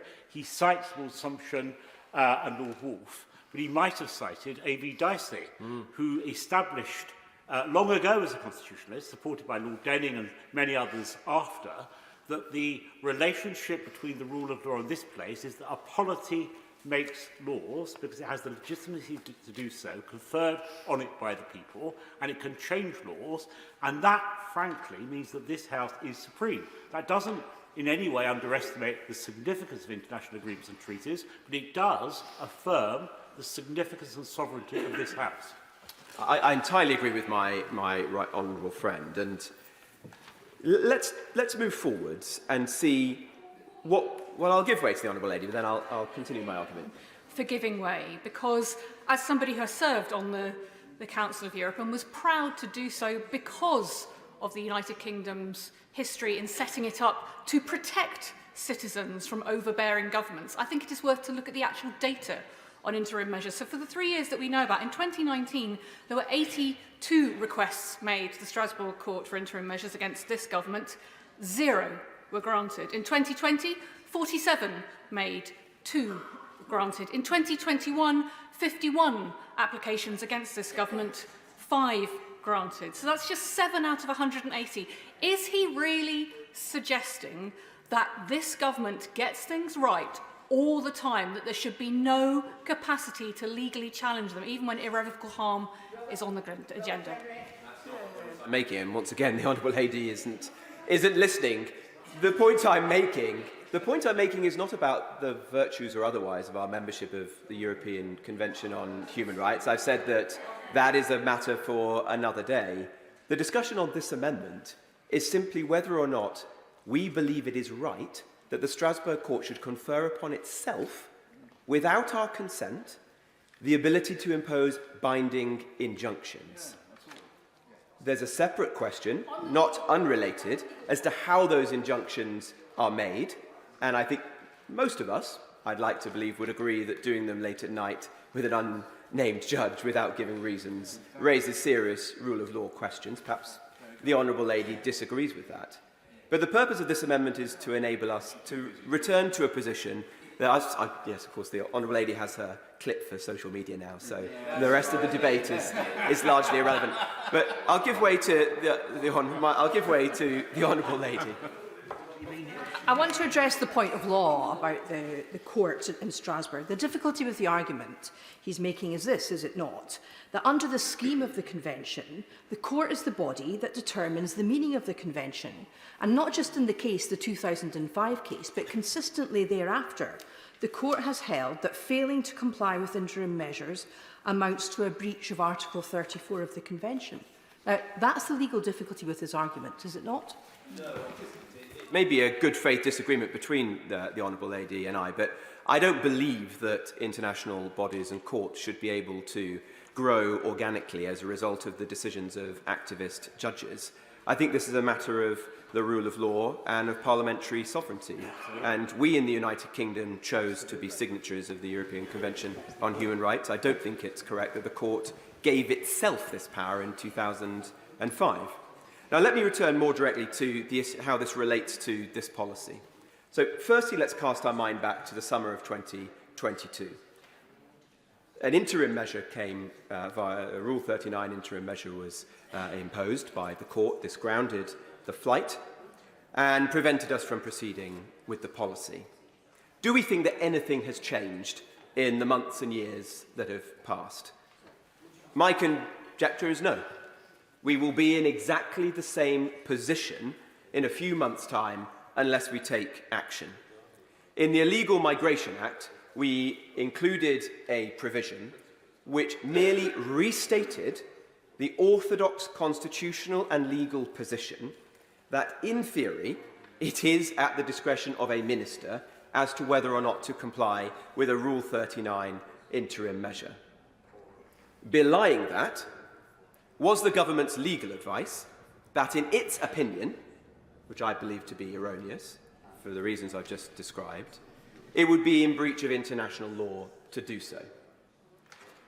The Attorney General and the government legal service, therefore, as far as I'm aware, continue to advise ministers and civil servants that a decision not to support a Rule 39 interim measure would be illegal and would be in breach of the ministerial code. In fact, my best recollection of that was that no minister should give any indication that they would ignore a Rule 39 interim measure. The Attorney General's position, as I understand it, is that there is a very small number of cases in which it is conceivable that one could do so. But that's a vanishingly slim number of cases and situations. So were that situation to continue, as night follows day, we'll find ourselves in exactly the same situation we were in the summer of 2022. I don't want to be in that position. And I think it would be a huge breach of trust to the British public if we knew something was likely, if we've watched this train speeding down the tracks but moving slowly towards us, we've had ample opportunity to resolve this issue, and we've chosen to do absolutely nothing. We've kicked the can down the road. There's no more road. At the end of the road, there's a precipice. We're moving forward with a scheme, but we don't know how to implement it. We're pulling the pin out of the grenade, but we haven't got the guts to throw it. What we need to do is resolve this. And the way to resolve it seems to me to be quite simple. The government could accept the amendment in my name and that of many, many others. To do so is not to say that we're leaving the European Convention on Human Rights. There are respectable international law arguments behind the amendment. I would wager that the government would have no difficulty finding senior KCs and former judges in the other place who would support my position and its position if it chooses to adopt it. It could change some of the minor documentation that accompanies this, like the Civil Service Code and the Ministerial Code, but I wouldn't place too much emphasis on those. At the end of the day, this isn't about civil servants. This is about ministers, and it's about the law. I think a good captain doesn't blame his sailors. It's on us. We have the power to fix this, and we have the responsibility. So let's use the opportunity we have today with the amendment that we've brought forward to resolve this. Or else, we will be here in 2 months' time. The Strasbourg Court will impose a Rule 39. The government will be scrambling around how to resolve this. And the government will have no one else to blame. I'm here to help the government to ensure this policy works, because I, like everyone, at least on this side of the House, believes passionately that we have to make this policy work and to stop the boats. So I strongly encourage my right honourable friend, and indeed the Prime Minister, to support the amendment in my name and that of many others, and encourage everyone else on all sides of this House who share my determination to fix this problem to do exactly the same. The question is that Amendment 11 be made. Shadow Minister Stephen Kinnock. Thank you very much indeed, Madam Chair. It's a pleasure to serve under your chairship again today. So here we go again. Day 2 of committee stage of the third asylum bill in less than 2 years, and day 643 perhaps of the Rwanda psychodrama that the Conservative Party continues to inflict on our weary and baffled nation. And let's not forget that this whole saga started off as Operation Save Big Dog, Madam Chair. That desperate and thankfully doomed attempt to save the skin of Boris Johnson. But then, for some bizarre reason known only to the benches opposite, it didn't fade away once Mr. Johnson exited stage right. No, quite the opposite took place. Instead, it took a life of its own. It evolved into an article of faith for the Conservative Party, a purity test that has come to define whether or not you're a true believer. And so vast quantities of political capital and untold amounts of government time, resources and energy have been squandered on a policy that at most might possibly one day enable the transfer of a few hundred asylum seekers to Rwanda. It truly is an extraordinary state of affairs, Madam Chair.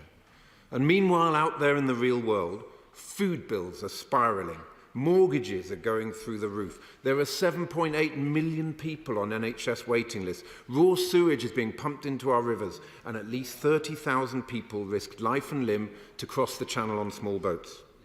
And nothing in this bill will address any of the challenges that I've just outlined, not even that last one.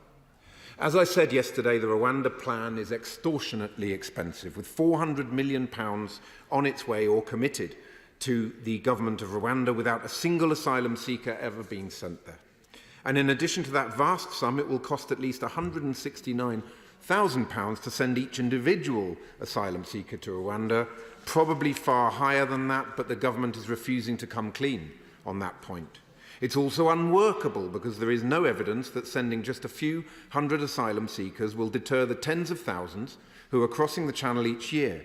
Desperate people who have risked life and limb crossing continents to escape from violence and persecution are not going to be deterred by a less than 1% chance of being sent to Rwanda. And, of course, we know the scheme, in addition to being unaffordable and unworkable, is unlawful as found by the Supreme Court due to Rwanda not being, as it stands, a safe country. And yet here we are again, being forced to indulge the fantasies, fixations and psychodramas of the benches opposite. I will be quick. That's the narrow legal point. Does he think that it was right for a Strasbourg judge to impose an injunction in the night on his own without giving the British government the chance to make their case? Does he think that was right? Yeah. Well, what we are seeing is a complete shambolic incompetence in the asylum system, and if cases are not made clearly and are open to legal appeals will come, and in some cases those legal appeals will succeed. On the broader point, the reality is that the United Kingdom is party to a number of international agreements and conventions, and that reality is extremely important to our national interest, and in many cases strengthens our sovereignty and not weakens it. So we on these benches are absolutely clear that politics is about choices, and when you look at the bigger picture in terms of our country's place in the world, it is absolutely clear that our sovereignty and our national interest is strengthened, not weakened, by being party to these international agreements and conventions. But, Madam Chair, I'll just make a little bit of progress and I'll come back. What is also deeply troubling is that every day seems to bring a new example of the tail wagging the dog. Because we now hear the Prime Minister is assembling 150 judges and 1,000 staff to fast-track Rwanda cases through our courts. Sorry, what?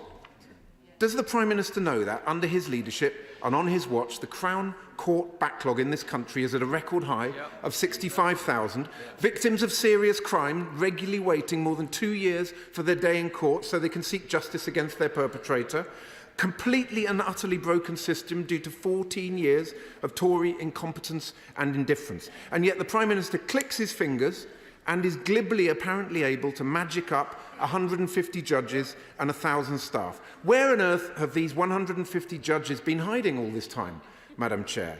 Are they going to be new recruits, or are they currently working? And if the latter, are they going to be told to drop everything and transfer themselves to dealing with asylum cases? I trust that the Minister will be able to answer these questions today, Madam Chair, but I'm not holding my breath. But regardless of the operational issues, just imagine the impact the Prime Minister's glib announcement yesterday would have on you if you were the victim of rape, who has been languishing for years in our broken judicial system. Just imagine the anger and the disgust you would feel at the spectacle of a Conservative Prime Minister sacrificing your fight for justice on the altar of his desperate attempt to cling to power by appeasing his backbenchers. What an utterly shameful and shabby way for the Prime Minister of our country to behave, Madam Chair. And I will give way to the honourable gentleman. I'm very grateful to the Shadow Minister for giving way, and particularly on the point that he raised about choices and political choices in this. He is valiantly opposing this bill, and he voted against it at second reading, just as I did. But does he recognise that, given that this is the last session of this Parliament, that the Parliament Act cannot be engaged, and there's plenty that will take place in the other place? The only way the Safety of Rwanda bill becomes law is if Labour make the political choice to say that fighting it and frustrating it any longer is not in your interest. But, well, I thank the honourable member for his comments, but we have made absolutely clear that this bill is unaffordable, unworkable and unlawful, and we on these benches will never support any piece of legislation that is guilty of those three sins. So it is as clear as crystal to us that we will, with pride, we voted against it at second reading. With pride, we voted against the amendments that would just make it even worse. And with pride, we will be voting against this bill at third reading. I will give way. I'm very grateful to my honourable friend, and he absolutely makes the right point with regards to the issue around the purpose of this bill. And let's not forget that. There is only one purpose of this bill. And would he agree with me that this is one of the most flagrant attempts we've seen at directly flouting international human rights law, and that's the only purpose of the bill before us today? I thank my honourable friend for that powerful intervention. It is a bit difficult to determine what the true purpose of the bill is these days, because it has become, I think, embroiled in various Tory internal wars and fights in terms of the factions. It's become embroiled in certain people's leadership ambitions, I think. So it's not that easy to discern what the true purpose of the bill is. But one thing we do know is it will not stop the Tory small boats chaos. That is the chaos that has to be stopped. The people smuggler gangs are trading in human misery. They must be stopped. But we need practical, sensible, pragmatic measures rather than the headline-chasing gimmicks that we have seen from this government over the last years and months. But of course, the irony, I will give way in 1 second, the irony of the announcement yesterday about the judges was, by definition, it's an admission of failure, because it is a recognition of the fact that the bill before us today will fail to prevent the legal challenges and appeals that the judges are going to be working on. So the Prime Minister's announcement yesterday was also further evidence of the profoundly troubling way in which this government is prepared to disregard and disrespect our judiciary. And I would urge members on all benches to take careful note of what Sue Carr, the Lady Chief Justice, told Parliament's Justice Committee yesterday, and I quote, "I'm afraid that this headline draws matters of judicial responsibility into the political arena. Matters of deployment of judges, the allocation of work for judges, and the use of courtrooms is exclusively a matter for the judiciary, and more specifically, a matter for myself and the senior president of the tribunals. It's really important that people understand that clear division. There speaks a true democrat, Madam Chair." Minister for giving way. The Shadow Minister will know that it is our view on this side that this problem cannot be comprehensively tackled without a deterrent. I can't think of any examples around the world where it's been tackled without a deterrent. Right. I know the Shadow Minister has spoken before about safe and legal routes, and I've asked him questions before about whether he thinks the numbers associated with these safe and legal routes should be capped or whether they should be uncapped. Has the Shadow Minister had thought about what the cap level would be? What would be the number? Well, I thank the honourable gentleman for his intervention. It's clear that in order to stop the Tory small boats chaos, we have to smash the criminal smuggler gangs. That will be done through enhanced cooperation with European partners and allies. A crucial part of that is, of course, the Shadow Home Secretary and the Leader of the Opposition visited Europol recently. Hugely important that we get better data sharing, cooperation with European authorities, Europol, Frontex, in order to be able to smash the criminal gangs upstream. As I will go on to say in my remarks, the more you jeopardise cooperation with our European partners and allies by threatening to leave the European conventions, the more difficult you make it to have that European cooperation, and therefore you undermine your own ability to deter the criminal smuggler gangs. If you were looking for a definition of counterproductive legislation and policies, this would be the one that you would go for. I'll give way to the gentleman. Very good point about cooperation. And he's right. The only way you can tackle this problem is by a suite of measures under an umbrella policy. But an important part of that, as my honourable friend just described, is deterrent. Because the criminal gangs that he described Their brand, their marketing message is you'll get to Britain and never leave. And sadly, that's been too often the case, has it not? Well, I thank the honourable gentleman, and as I said yesterday, there are pragmatic, sensible things the government has been doing that we support. The Albania deal, for example, fully supported by ourselves on these benches, and the fact that removals to Albania are facilitated by that deal has acted as a deterrent. It's led to a clear decrease in the number of Albanians trying to come over. Why doesn't the government do more of that? Do the pragmatic, sensible stuff, rather than being sucked into endless bun fights about this Rwanda deal, which is unaffordable, unworkable and unlawful. It's a question of priorities, that's what I would point out to the honourable gentleman. When a government has limited time, resources and energy, focus it on the stuff that works rather than on the headline-chasing gimmicks. The mantra has been clear for many months from the benches opposite, including himself, about the need for safe and legal routes. So can we have some indication of what the level of safe and illegal routes would be to address the problem? And I put it to him, as soon as that cap is reached, the rest will come by boat unless there is a deterrent. Well, in terms of safe and legal routes, what I would look at is, as a priority, things like the Afghan scheme, which is completely and utterly broken. We've seen ARAP collapsed, we've seen ACRS never really working. Which is the nationality that is always in the top 3 or 4 nationalities crossing the channel? It's the Afghans. So I think what we need to do is make sure we get the schemes that are currently in place working properly, and then we need to look at international cooperation, working with our European partners and allies, and creating a dynamic whereby the United Kingdom does its bit as part of ensuring that those who are trying to cross the channel on small boats do not do so. Okay.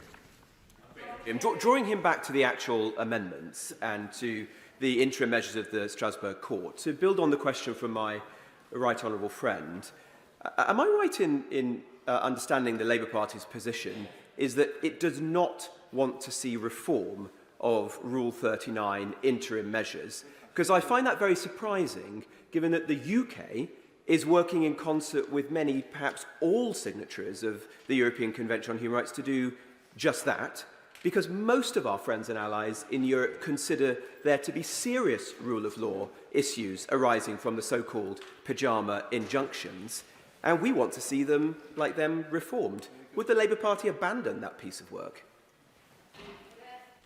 Everything that we do when, as I hope, we enter government will be based on the test. Is it affordable, is it workable, and is it legal? The legal piece has to be based on compliance with our international legal obligations. However, if you cherish something, you also have to be prepared to be open to changing it, to improving it.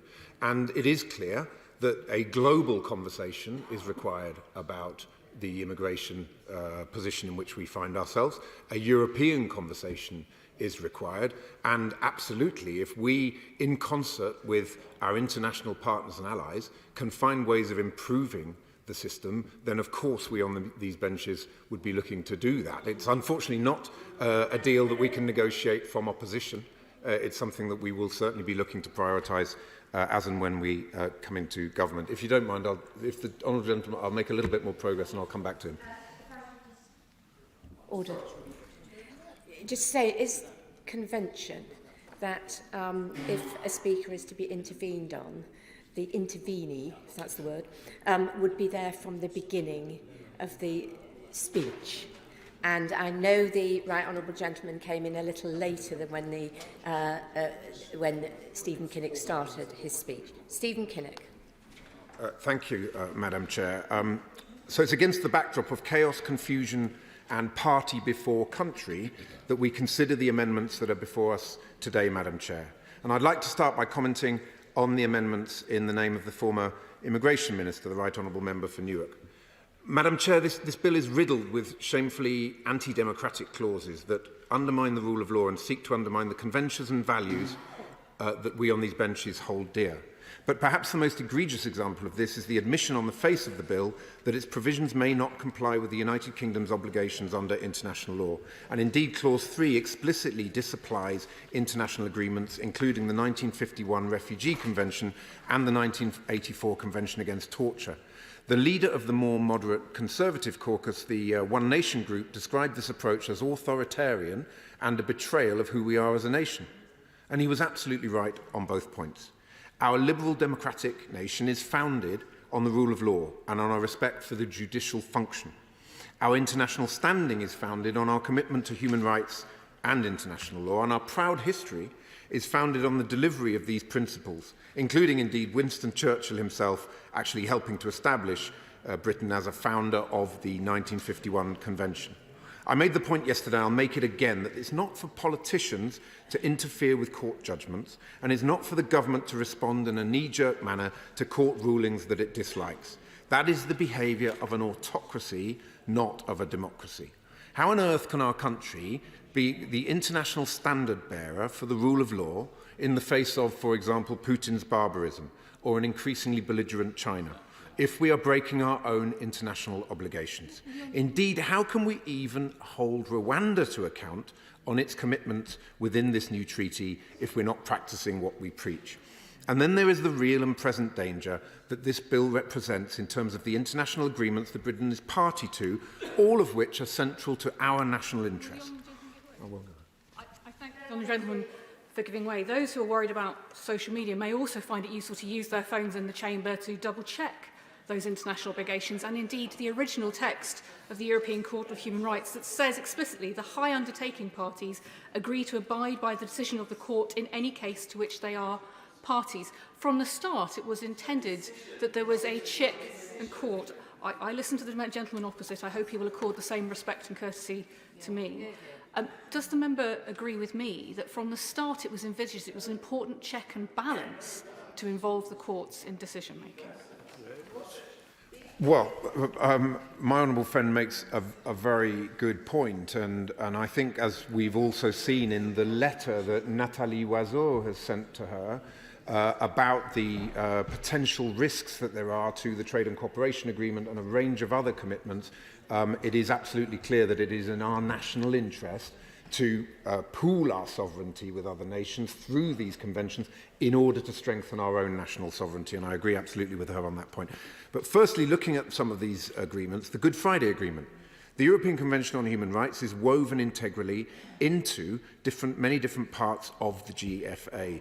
The political settlement in Northern Ireland should not be taken for granted. So disapplying the ECHR in British legislation would be playing with fire in that regard, Madam Chair. And of course, the Prime Minister's very own Windsor Framework, which sought to resolve the issues around trade and Northern Ireland post-Brexit, was agreed on the basis of the UK's full commitment to the GFA. I'm sure that the Prime Minister wouldn't want to accidentally set fire to his own carefully crafted negotiations. Then there is the EU-UK Trade and Cooperation Agreement, which includes clauses on important mutual security cooperation, which are reliant on Britain's commitment to the European Convention on Human Rights.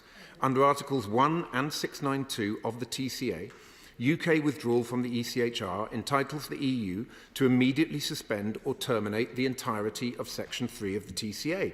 So introducing notwithstanding clauses into this bill would mean that the government would also be dicing with the risk of jeopardising security cooperation with our European partners and allies. And the irony here is that this very security cooperation and data sharing is of pivotal importance when it comes to smashing the criminal gangs that are behind the small boats crossings.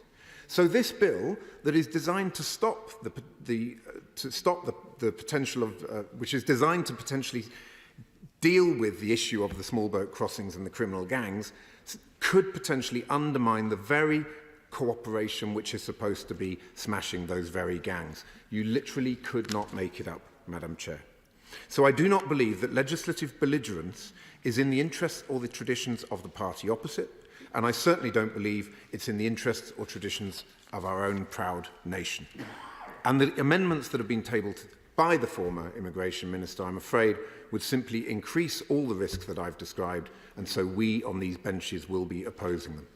Madam Chair, I turn now to the Labour Party's amendments.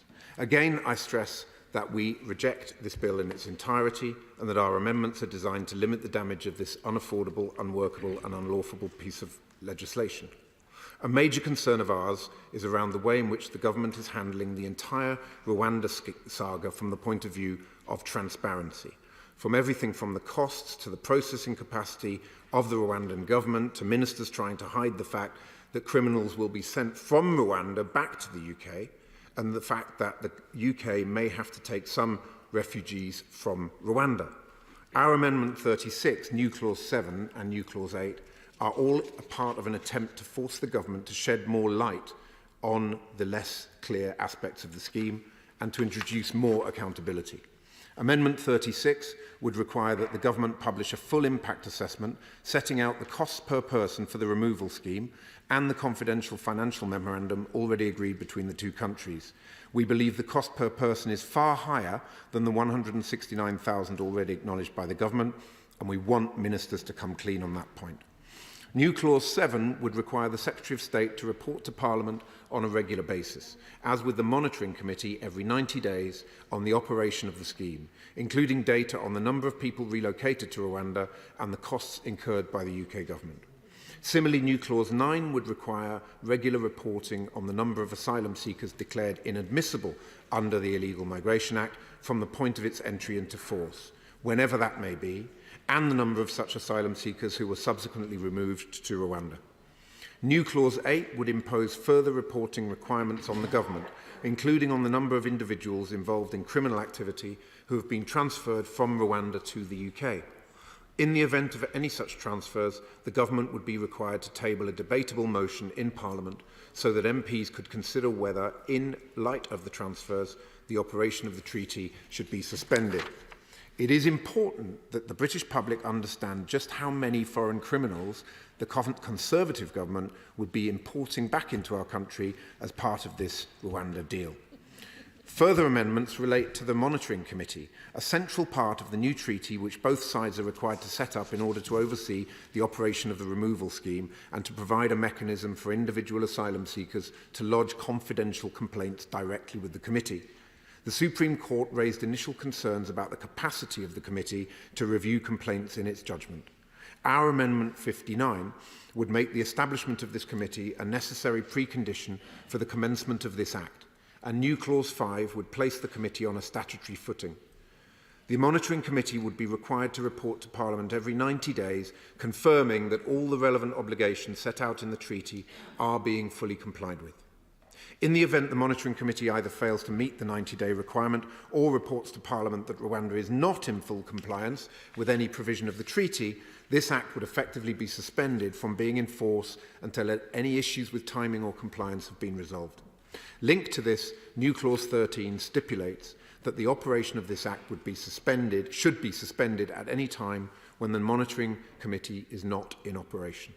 Finally, New Clause 5 states that it is for a Minister of the Crown and that Minister only to decide whether or not to comply with any interim measures issued by the ECHR for the purposes of blocking a person's removal to Rwanda.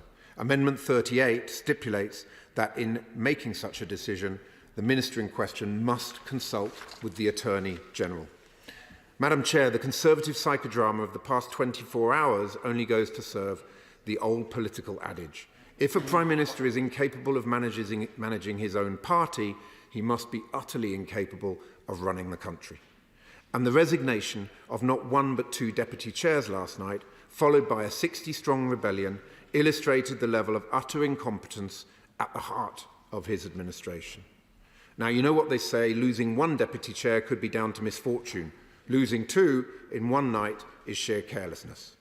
But at least we might get to see a bit more of the two of them on their GB News show, discussing days of yore while spoon-feeding each other with cold baked beans, which was my personal television highlight of 2023, and also explains quite a lot about the amount of hot air emanating from the benches opposite. I certainly hope to see and hear more of them in this election year. But in all seriousness, what on earth is going on? The country is looking on baffled that the Prime Minister can pay the Rwandan government £400 million for nothing.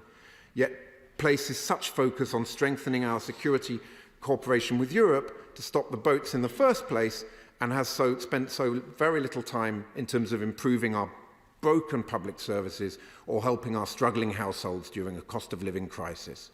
They're perplexed that the Conservatives spend so many hours on a piece of legislation that isn't really even supposed to stop the boats. It's about the Prime Minister getting a single plane in the air with a handful of asylum seekers on it so he can say, look, I did it. I delivered the Rwanda plan and removed a few refugees. He thinks that the British people will deliver something to him on that basis. We are perplexed because this is not the behaviour and politics we can afford to expect from a British Prime Minister. These are not the serious policies that will fix our asylum system and make our country a better place. All the headline-chasing gimmicks over hard graft and getting a grip. This is not what the British public voted for. Indeed, nobody, not even the public, his own party, voted for him at all. Madam Chair, this plan is a con. This bill is a sham. I urge all members to get behind Labour's amendments in order to limit the damage, and I urge them to vote against the bill at third reading. It is unworkable, unaffordable and unlawful if we are to stop the Tory small boats chaos and end the expensive asylum use of the hotels which are costing £8 million a day. Then this Conservative psychodrama needs to end. We need Labour's 5-point plan to end this chaos, starting with going after the criminal gangs upstream in a new security partnership with Europol. We need a government that puts country before party, and we need a general election this spring. It may be helpful if I just clarify a few things. First of all, as well as if colleagues intend to make interventions, it's important that they have been there at the start of the speech. It's also important that they remain to the end of the speech if they have intervened. And I will, don't worry. I also intend to give priority to those who have got amendments down. I will come to others. In addition to the fact that we are discussing amendments, I should explain that because there is clause stand part, the debate can range slightly wider than would be normal, but it is not a third reading debate. There will be a third reading. There is an hour put aside for that, just in case colleagues preferred to speak at that stage. But I know Sir Jeremy Wright has an amendment. So I call Thank you very much, Dame Rosie. And as you say, I do, in fact, two, and I want to focus my remarks on them. They're amendments 54 and 55. Dame Rosie, of course, we all understand the purpose of this bill is to allow this Parliament to designate Rwanda as a safe country so that people can be returned lawfully to it. But of course, to achieve that, you require a definition of what a safe country is.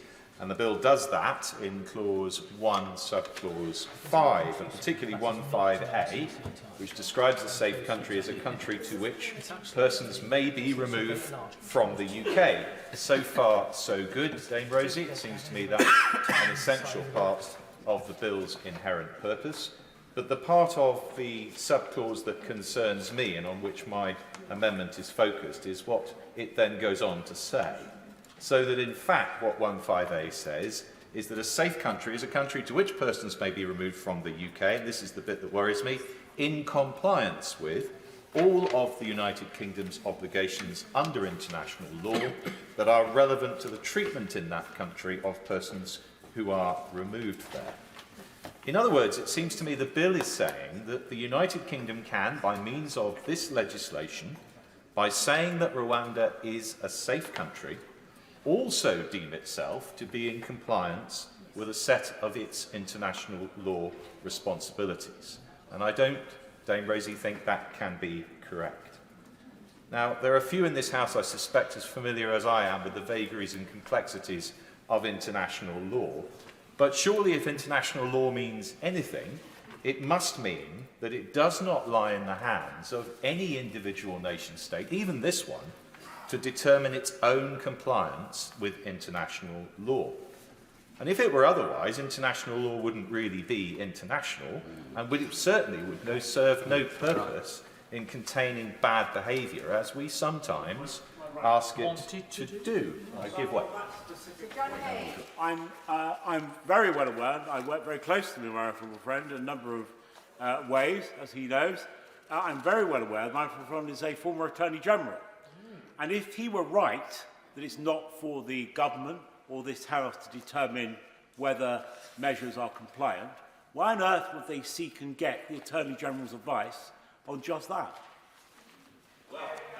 My right honourable friend knows that the Attorney General is consulted on a variety of different legal questions, both domestic and international. He wouldn't expect me to disclose any of the advice I have previously given, but I can tell him that the Attorney General does give advice on whether the government's actions may or may not be in compliance with international law. But the Attorney General, and I don't think the government, expects to be the ultimate arbiter of that question. The advice is given as to whether or not it is likely that this action would be in compliance with the law. And I'll come in a moment to what I think the bill and the government can properly do in relation to international law responsibilities, but it does seem to me that what it can't properly do is to set itself up as judge in its own cause on questions of international law. And this House would be wrong to pass a bill that suggested that it could.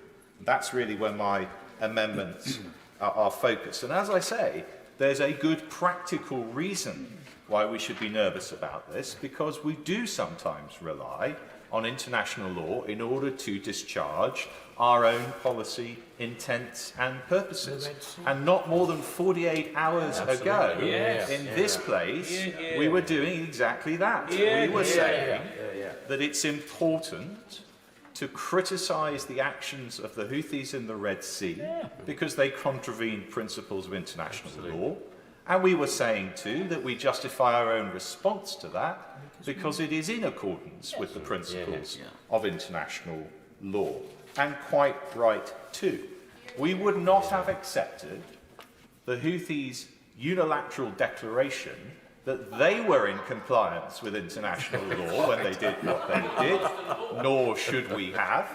And we wouldn't, of course, accept a Russian legislative act to say that the invasion of Ukraine by Russia was in compliance with Russia's international law responsibilities. Now, I make it clear, Dame Rosie, I'm not, of course, suggesting that what the government has in mind here is in any way comparable to those two examples. But it does seem to me that the point here is that to arrogate to yourself the right to declare your own compliance with international law runs the risk, first of all, of other states finding comfort in our example, and secondly, of undermining our own messages in other situations. And that, if I will in just a moment, and that in my view makes this not just bad law, but also bad foreign policy. I give way. Thank you, gentlemen, for giving way, and I'm very pleased to hear what he has to say on the question of international law. Does he therefore share with me, and I am not as legally qualified as him, I would fully accept that, a concern that the government's own legal advice states that by stating that the bill is incompatible, it makes it compatible. Is that not worthy of the Mad March hare when it comes to consistency and standing up for the rule of law? I suspect what the Honourable Lady is referring to is the statement of incompatibility at the beginning of the bill with the Convention on Human Rights and with the Human Rights Act. And of course, that provision is there for a reason. It's to allow the government, if it so chooses, to act in defiance of those responsibilities. That is perfectly proper, and I'm going to come on to explain why I think that is something the government can properly do. What I'm concerned about is something a little different, which is instead of saying, we don't think this is in compliance with international law, we're going to do it anyway, instead of that, saying, we think this is in compliance with international law, it's down to us to decide that, and we have so decided. That feels to me as though that is something that we could not and should not do. Now, Dame Rosie, it would be concerning enough, in my judgment, if this bill only tried to deem the UK's compliance with international law, but it also seems to say that we can deem Rwanda's compliance with international law. And that is set out, of course, in clause 15b, which goes on to say that for the purposes of this Act, a safe country includes, in particular, a country from which a person removed to that country will not be removed or sent to another country. Again, so far so good. That's essential, it seems to me, to do what the bill seeks to achieve. But it goes on to say, in contravention of any international law. And again, it cannot, it seems to me, lie in the hands of this Parliament to decide whether or not a country may be removed to another country in contravention of any international law. And it goes on in B2 to say that, again, a country would be a safe country in which any person who's seeking asylum or who's had an asylum determination will both have their claim determined and be treated in accordance with that country's obligations under international law. So what it seems to me the bill is seeking to do is to say, if we deem it so, not just is the UK in compliance with its international law responsibilities, but Rwanda is going to be as well. And that feels to me not valid and somewhat over-ambitious. I happily give way. Whether my right honourable friend, who has great experience as former Attorney General, would agree with me that actually the deeming provisions under the Withdrawal Act creates another rather similar situation, because we deemed EU law to be UK law.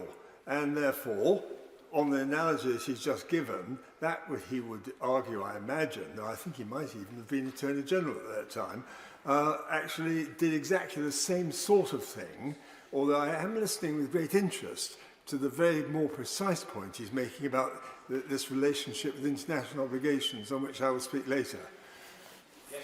Very grateful to my right honourable friend for his intervention. And I know, Dame Rosie, you would not want me to abuse the privilege that you've given us to range slightly more widely, to range quite that widely, so I won't. But he's right that I'm making a fairly precise point about what this language appears to me to say. And I stress, I don't think, in order to achieve the objectives the government has set in this legislation, with which I have some sympathy, though their methods make me nervous, and I make no bones about that, I do not think it is necessary to include this language. And I think, worse than unnecessary, it presents some dangers, which I don't think we need to present in order to achieve, as I say, the government's objectives. But look, I completely understand, and I suspect my right honourable and learned friend, the Minister, will tell me in a few moments or hours' time that I don't need to worry about any of this, and he may say that that is for two reasons. The first of those is he may say, well, the bill doesn't mean what I think it means.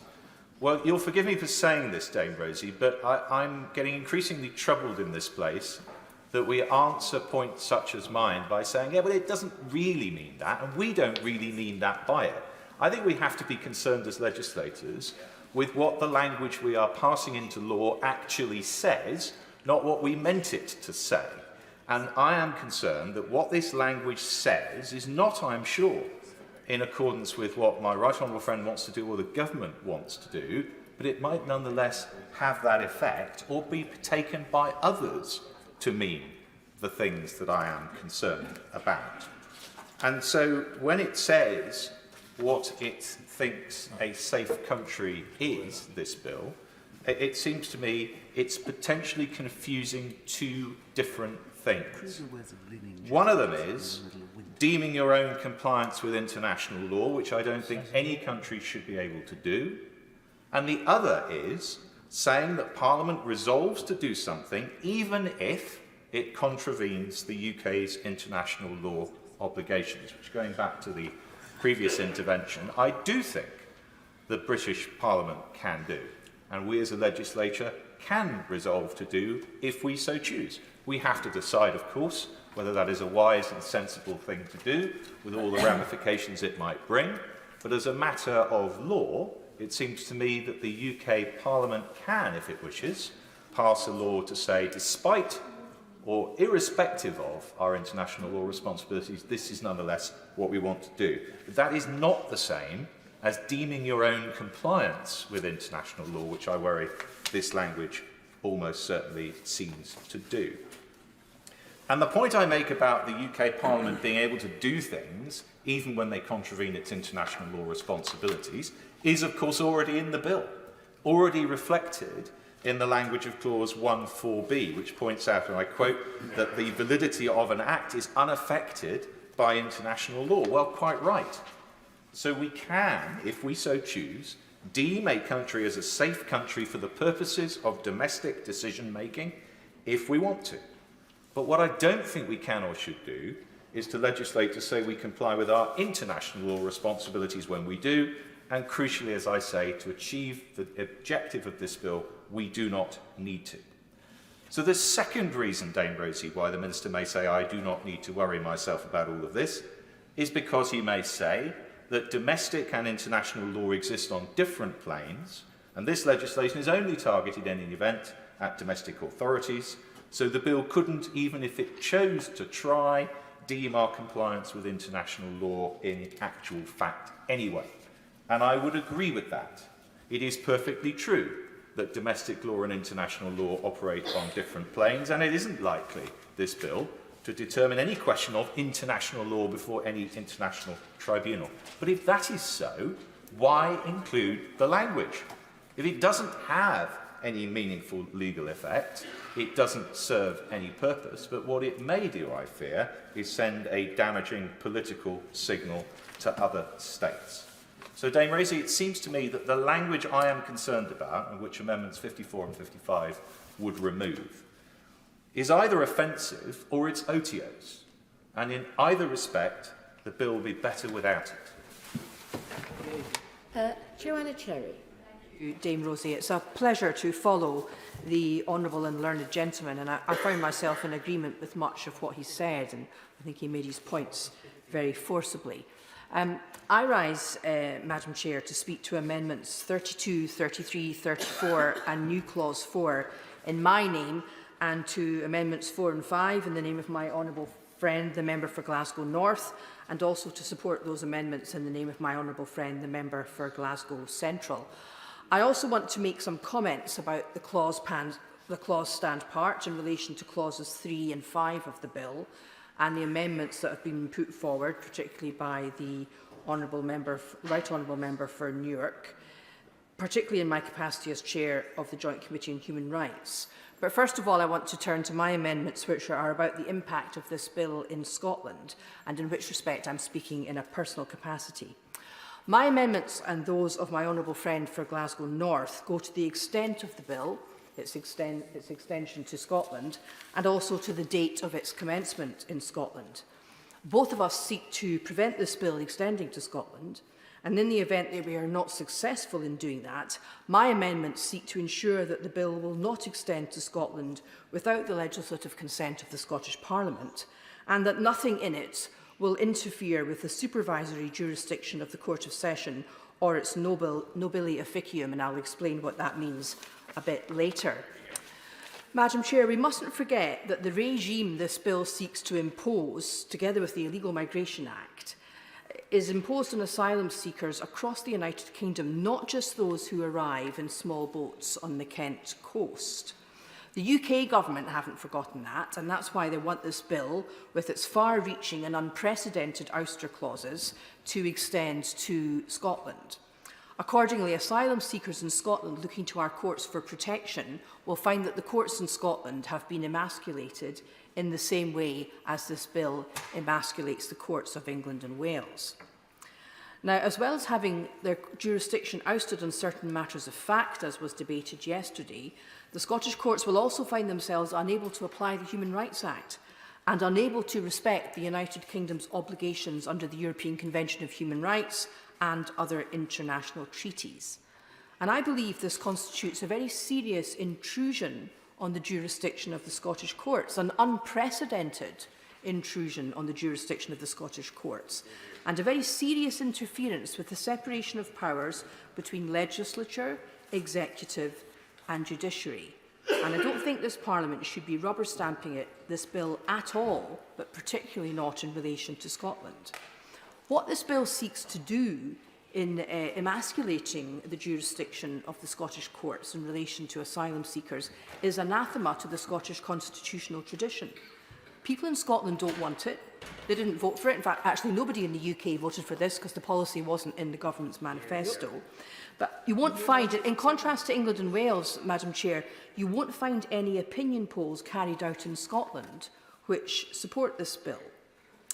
Now, as the great Scottish judge, Lord President Cooper, noted in the famous case of McCormick against the Lord Advocate in 1953, and I quote, "The principle of the unlimited sovereignty of Parliament is a distinctively English principle which has no counterpart in Scottish constitutional law. In Scotland, Madam Chair, it is the people who are sovereign, and that does make a difference to our view of how constitutionalism works and our views on the separation of powers. And it is of the essence of the Scottish constitutional tradition that executive power should not be unchecked." And this goes back in our history as far as the Declaration of Arbroath in 1320, when Scottish nobles asserting the sovereignty of the people of Scotland in a letter to the Pope told His Holiness that if the King of Scotland should ever seek to make Scots subject to the King of England again, they would kick him out and seek another king to defend him. So in Scotland, the sovereignty of the people is our guiding principle, not the sovereignty of the monarch, or indeed our own, or indeed this Parliament. So neither our Parliament nor this Parliament is sovereign, it is the people who are sovereign. Now, just turning to the jurisdiction of the Scottish courts, this Parliament, this Union Parliament, exists because of the Treaty of Union. Scotland has always had a separate legal system, and Article 19 of the Treaty of Union between Scotland and England protects that separate legal system, including its inherent supervisory jurisdiction and including the nobile officium of the Court of Session, which is a power that the Court of Session in Scotland has to give remedies where otherwise there would be no remedy.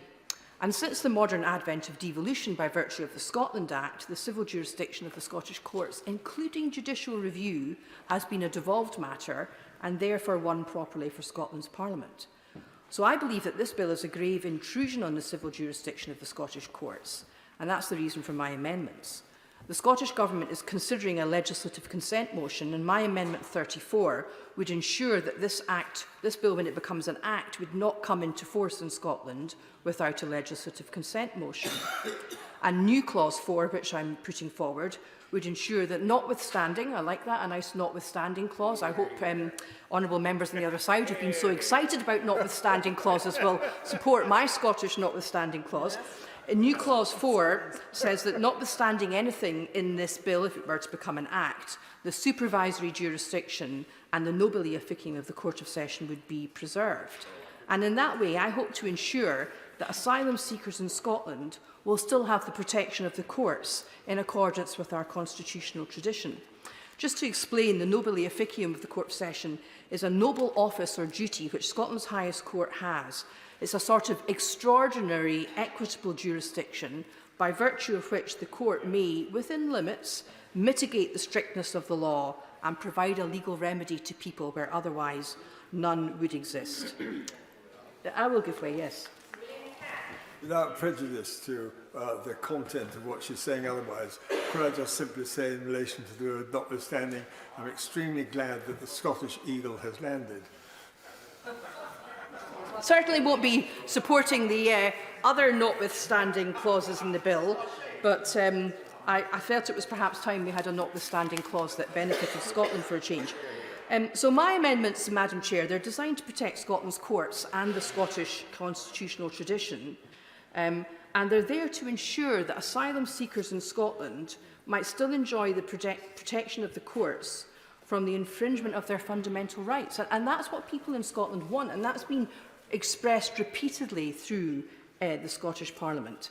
So I am, of course, a Scottish MP and a member of the Scottish Bar, and I'm here to do what I can to protect Scotland and Scotland's legal system for the extraordinary attack which this bill constitutes on human rights and the rule of law. But, Madam Chair, I'm not a Scottish exceptionalist, and I recognise, as reflected in the House of Commons Library's excellent legal briefing on the bill, and indeed in the speech that preceded mine, that concerns about the impact of this bill on the rule of law and the Constitution are shared by many in England and indeed by many lawyers in England. And for every lawyer that has been cited by honourable members on the other side in favour of this bill and in favour of the draconian amendments to this bill, you will find 2 lawyers who disagree. And the library briefing, and it really is an excellent summary of the different legal views on this bill, the library briefing concludes, and I quote, "Tension between the sovereignty of Parliament to legislate and the role of the courts in enforcing the rule of law principle that executive bodies must exercise their powers within their statutory limits may be tempered by restraint on both sides. If either the courts or Parliament cease to exercise such restraint, significant constitutional uncertainty could result." Close quotes. And I believe that if we pass this bill, this Parliament will have ceased to exercise the restraint referred to there. It would be a major departure from such restraint. And I do believe, Madam Chair, that if this bill passes, I believe and I predict that we will see what might be an unprecedented constitutional challenge to an act of the British Parliament. I will give way. The checks and balances which prevent arbitrary power. And she's right that in our constitutional settlement, that is central. But this is not the exercise of arbitrary power, because the bill and the amendments to it are quite specific about their provisions. So, for example, our separation from the international obligations that I know she holds so dear is very specific in the amendments that are tabled by Madam Newitt, specific to this particular measure, this legislation. This is not arbitrary, anything but. What it does do, this bill, is it seeks to carve out a group of people coming to our country or within our country from the protections that the rest of us enjoy. And I think that history shows us that that sort of legislation can put a state on a pretty slippery slope. And that brings me to the arguments I want to make in relation to clause stand part for clause 3 and 5 of this bill. Now, the Joint Committee on Human Rights has not yet had the chance to complete legislative scrutiny of this bill, given the speed with which it has passed through the House. So we have not, as a committee, reached a concluded view on the bill. But before Christmas and before the second reading, a chair's briefing paper referring to the legal advice the committee had received was published, and it's extensively referred to in the excellent legal commentary on the bill published by the House of Commons Library. And it says this, inter alia, that the disapplication of the Human Rights Act in clause 3 of this bill is really very significant. Because, as I indicated a moment ago in my answer to the Right Honourable Gentleman, human rights are meant to offer a fundamental level of protection for every person on the basis of their humanity alone.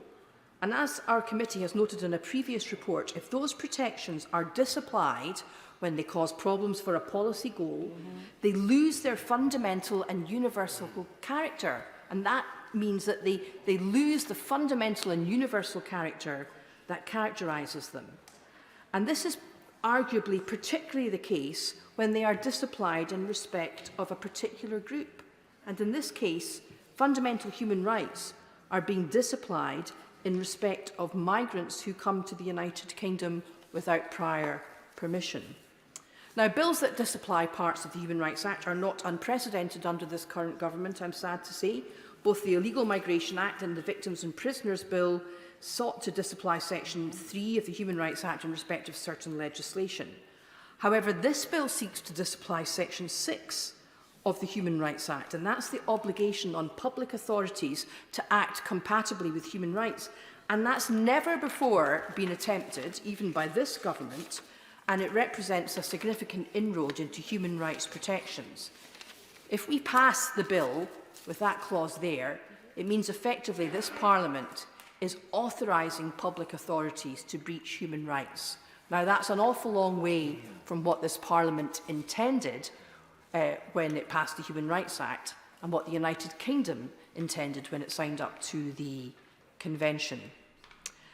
Now, as we heard at some length yesterday, as a result of parliamentary sovereignty, breaching human rights, if we pass this bill, would be in accordance with our domestic law. But it would still violate the UK's obligations under the Convention, because we cannot unilaterally change what the Convention says. And also, as the Bingham Centre for the Rule of Law have noticed in their briefing on the bill, if we disapply the Human Rights Act in the manner proposed, we're also breaching Article 13 of the Convention, which entitles people to an effective remedy. Now, I'm afraid to say that the amendments in the name of the Right Honourable Member for Newark, who's no longer in his place, his amendments to Clause 3 would make the situation even worse. And his amendments 11 to 12 appear to extend the disapplication of the Human Rights Act to anything done under the Illegal Migration Act that relates to the removal of a person to Rwanda. And that could potentially mean that the detention of people awaiting being removed to Rwanda and their treatment prior to their removal would not be protected under the Human Rights Act. Is that what this Parliament really wants to legislate for? And additionally, as the Right Honourable Member for New York seeks to do, he wants to extend the clause to disapplying Section 4 of the Human Rights Act as well. Now, the clause as it presently stands does not disapply Section 4 of the Human Rights Act, and that means that it would, if it remains as it is, be open for a court in future to declare that this bill, when it becomes law, is not compatible with this convention.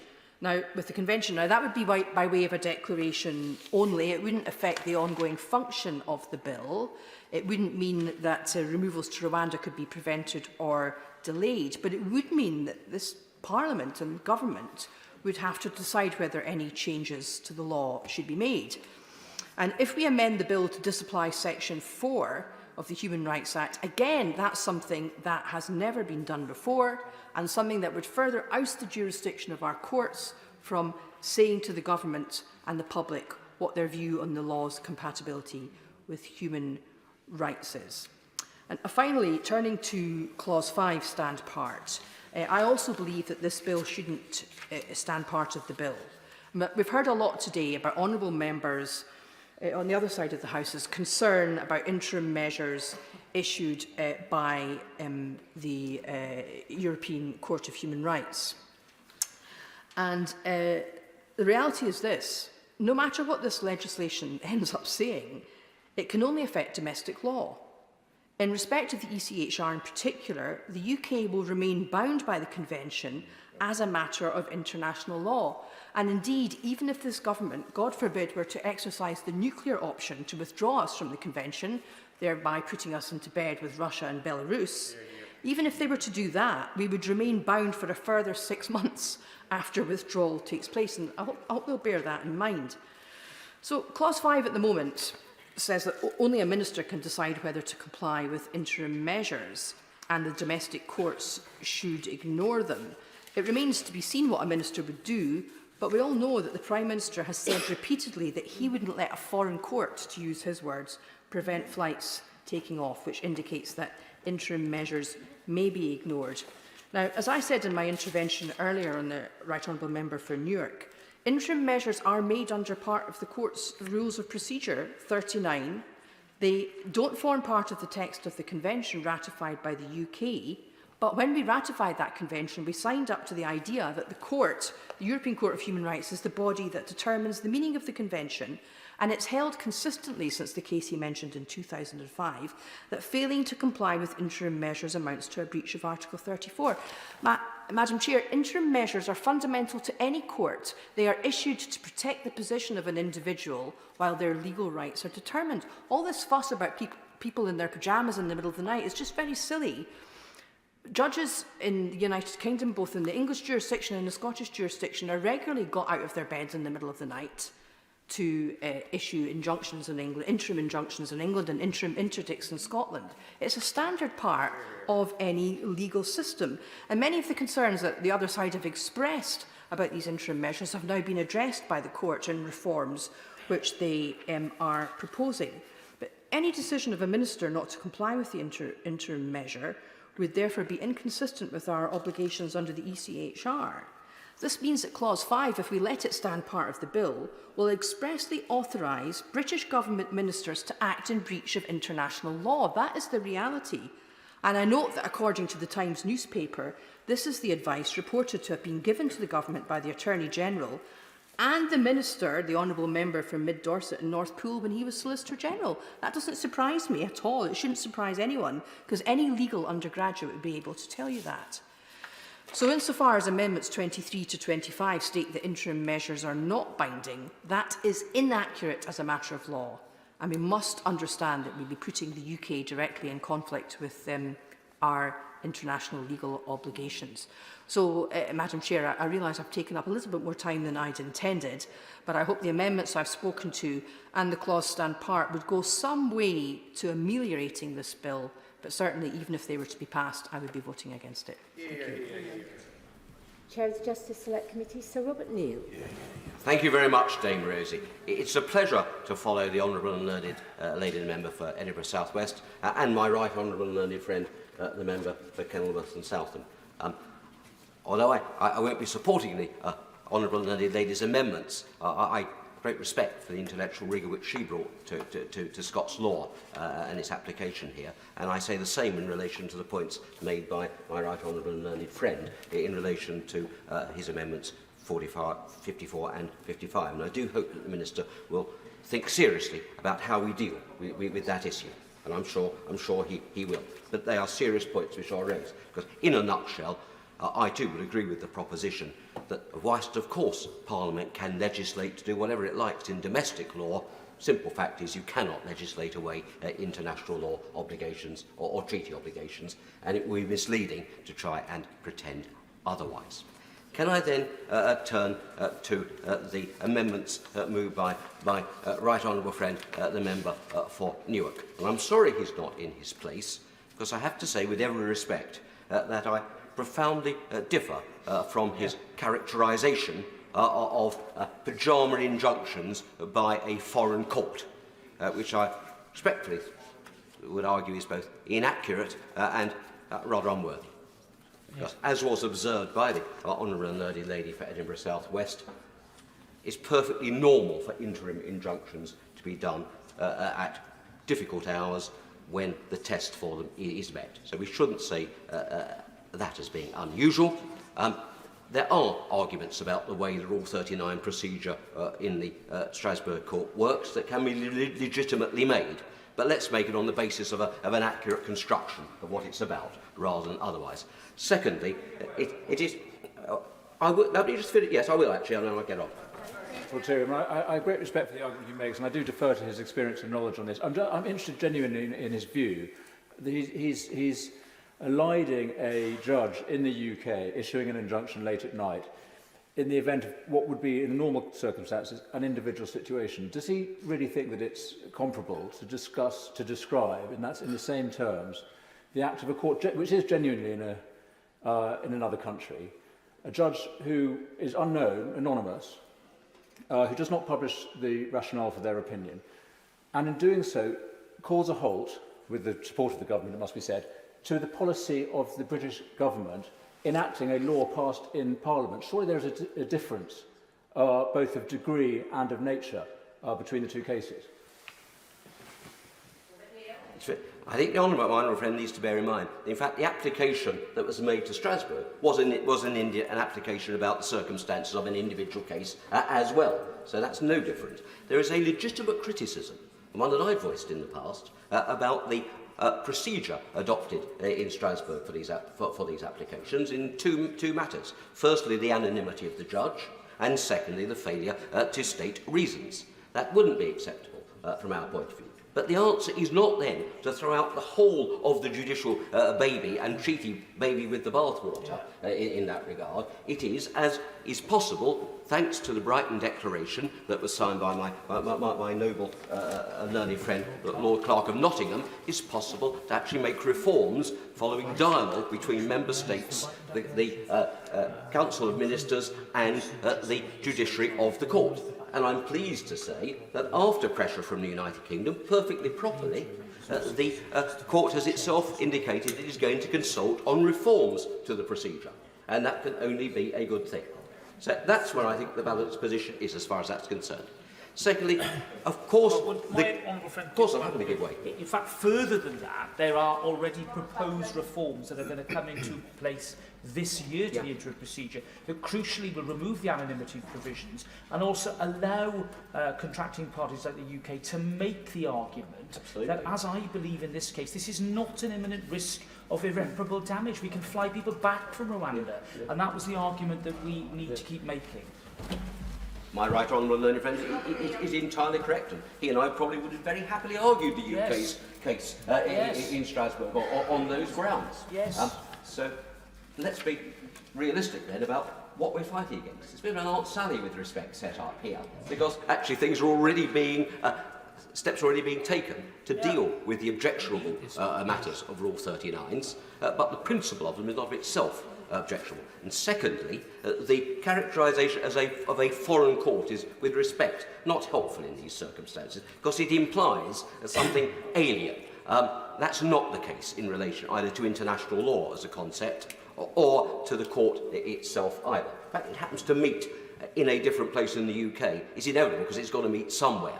But it's just bear in mind, not only was the UK one of the driving powers behind the creation of the convention in the first place, behind the court itself, and behind much of the jurisprudence of the court, the UK does actually have a shared ownership of the court, along with all the other member states. And that's demonstrated not just in the treaty, but in practical ways too. For example, the members of the Parliamentary Assembly of the Council of Europe, members of this House and the other place, have a role in the appointment of the judges of the court. My right honourable friend and member for Gainsborough and I served at one time on the subcommittee of the Assembly that dealt with that process. And I think we did so diligently. So there is an involvement in that process. A British judge always sits on the court, is a member of the court. Judge Tim Ike, the current judge, is a very distinguished international lawyer as well. We're very lucky to have him. Two of the recent registrars of the court, who run the administration of the court, have been British lawyers. British lawyers appear regularly in cases before the court. This is not an alien body. It's a court in which we have joint ownership. It's our court along with that of all the other member states of the Convention. And it's wrong to mischaracterise it as being that there's something which is therefore alien. Certainly, in all international matters, as my right honourable learned friend said, it operates on a different plane. But the sort of the tone of a sort of alienness is, respect, both inaccurate and somewhat offensive, and also unnecessary for the purposes of this bill anyway. Because that's the other point that I want to come to in relation to Rule 39. The amendments moved by my right honourable friend and member for Newark are OTOs. They're unnecessary, and frankly they make what is a difficult situation worse. Because as a matter of law, an interim measure under Rule 39 is an indication that is made to the government of the member state. It is not made to the courts of the member state. It's conveyed to the government of the member state concerned. And therefore it is for the members of the government of the member state, i.e. the ministers, to decide what to do about it. I personally take the view that you should be very loath indeed to ignore the findings of the court on an interim matter, and it does run the risk, as the right honourable learned lady rightly says, of placing you in breach of your international law obligation in that regard. But the truth is, it is a political decision which the ministers can take. So what the current, let me just finish this point. What the current bill, in its current formulation, states is actually no more than a statement of the law as it stands, and you probably don't need that clause in the bill. I'm not going to die in a ditch over that, because it's simply stating what is the law already.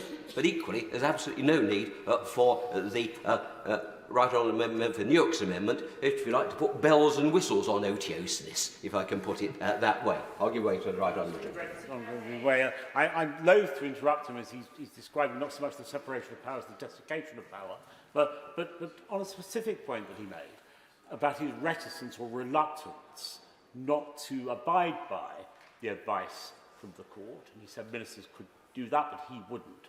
Would he on that basis not have done what the Noble Lord Cameron did as Prime Minister and resist the overtures from the court to give prisoners votes?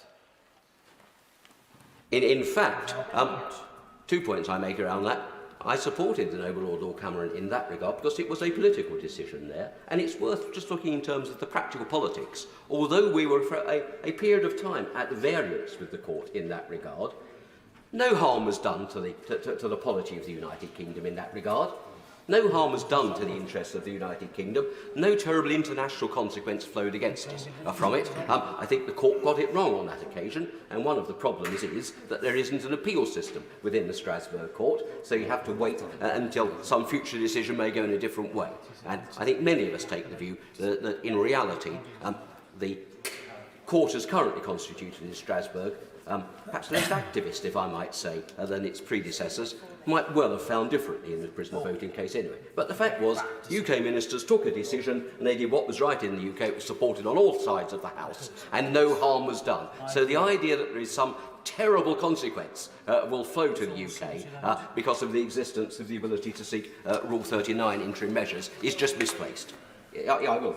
Doesn't my friend reflect upon the fact that on this particular question of prisoner voting, which I did discuss with the Noble Lord Cameron when he was Prime Minister at the time, that actually it was regarded by the Right Honourable Noble Lord, the Lord Clerk of Nottingham, I think it is, that it was, as he put it, that it was a particular political policy.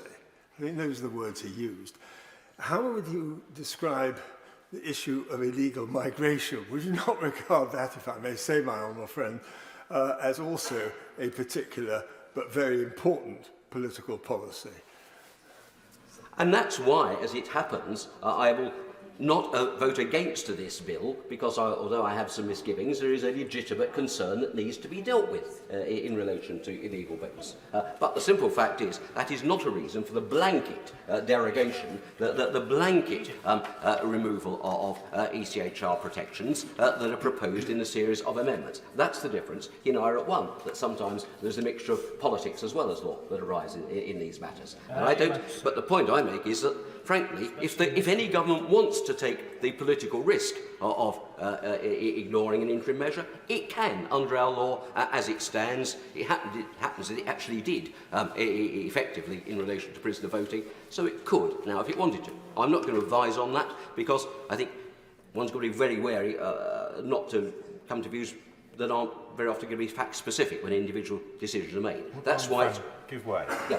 I'm very grateful to our friend for giving way, and I don't want to prolong the discussion about prisoner voting, but rather like our right honourable friend for Stone, I remember having conversations about this subject inside government.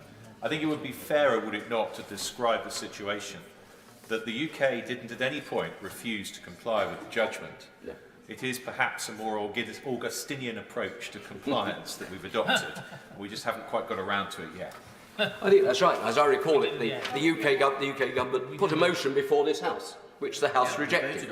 So you could have had a perfectly legitimate legal argument that we had taken steps to comply, and Parliament, as it was entitled to, had done otherwise. And that's why the whole of this argument with my right honourable friends for Newark's amendments is that Aunt Sally is really a complete red herring to the real issues that we are concerned with, and why these amendments add nothing to the bill, and I urge honourable members on both sides of the House to reject them. The final thing that I just wanted to deal with, Dame Rosie, if I may, was this. I had misgivings about this bill, and I mentioned that, I spoke about that at second reading. I said that it stayed acceptable, just, and I will continue to maintain that position. My right honourable friend and member for Newark quoted the Noble Lord Sandhurst, very distinguished lawyer in the other place, a personal friend of mine, I should say. I ought to say Lord Sandhurst, Noble Lord Sandhurst, is chair of the research committee of the Society of Conservative Lawyers. I happen to chair the executive committee of the Society. Lord Sandhurst and Harry Gillow, a fellow member of the Society, published a very useful pamphlet around the impact of this bill, and they updated it in the light of the amendments. And their conclusion, with respect, was this: the bill goes as far as is reasonably possible without risking collapse of the Rwanda scheme as a whole. End quotes. They go on to say, and I quote, the bill as drafted represents the best chance of success for the Migration and Economic Development Partnership with Rwanda scheme, end quotes. So they actually are on the same side of the argument I am, that the amendments proposed by the Right Honourable Member for Newark take it over the line of being able to deliver the economic migration, the Migration and Economic Development Partnership scheme. They risk collapsing the whole scheme.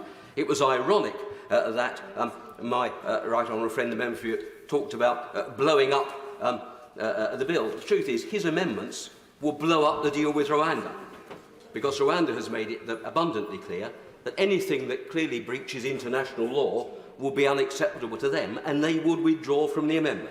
So not only are the amendments proposed legally unsound and OTOs, they're actually ridiculously bad politics with respect as well, because they would actually defeat the object of those who do want to see people being moved to Rwanda to deter the boats. So on both legal and political grounds, I urge the House to reject these amendments and leave things as they stand.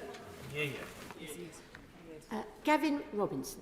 Rosie, thank you very much indeed for calling me in this committee stage, and it is a pleasure to follow the Honourable Learned Gentleman, the Chair of the Justice Committee, and he did say that at times you will see a collision between, or an interface with, politics and the law.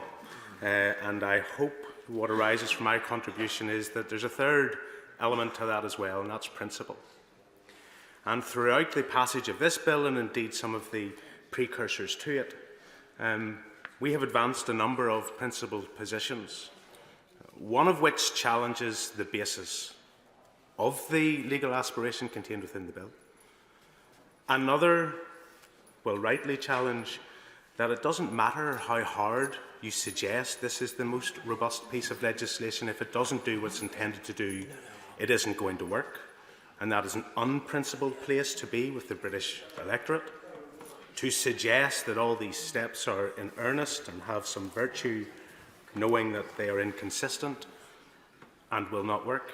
I made those points during the Nationality and Borders Bill, and the ministerial bench at that time told me I was entirely wrong, and that there was no need to strengthen the provisions, and that the bill would do what they said it would do. And now I hear, through stages of this bill, at this committee stage, the very same people who occupied the front bench adopting the same arguments that we deployed to the Nationality and Borders Bill. I still find it thoroughly inconsistent that our government have reached a position that they have an agreement with Rwanda that involves our country accepting refugees from Rwanda, a country capable of producing refugees, and yet we are considering that in the context of the Safety of Rwanda bill. It is incongruous to me how a country deemed safe by this Parliament is capable of producing refugees from that very same country. And I haven't heard a robust argument to the contrary as to how that is not an inconsistent position. Of course, I'm very grateful to the Honourable Gentleman for giving me a chance to put him right, because the example is, for example, the transit mechanism that is in place, where Rwanda is already hosting refugees from Libya, for example. Rwanda, in its generosity and safety, hosting hundreds of thousands of refugees. That's how.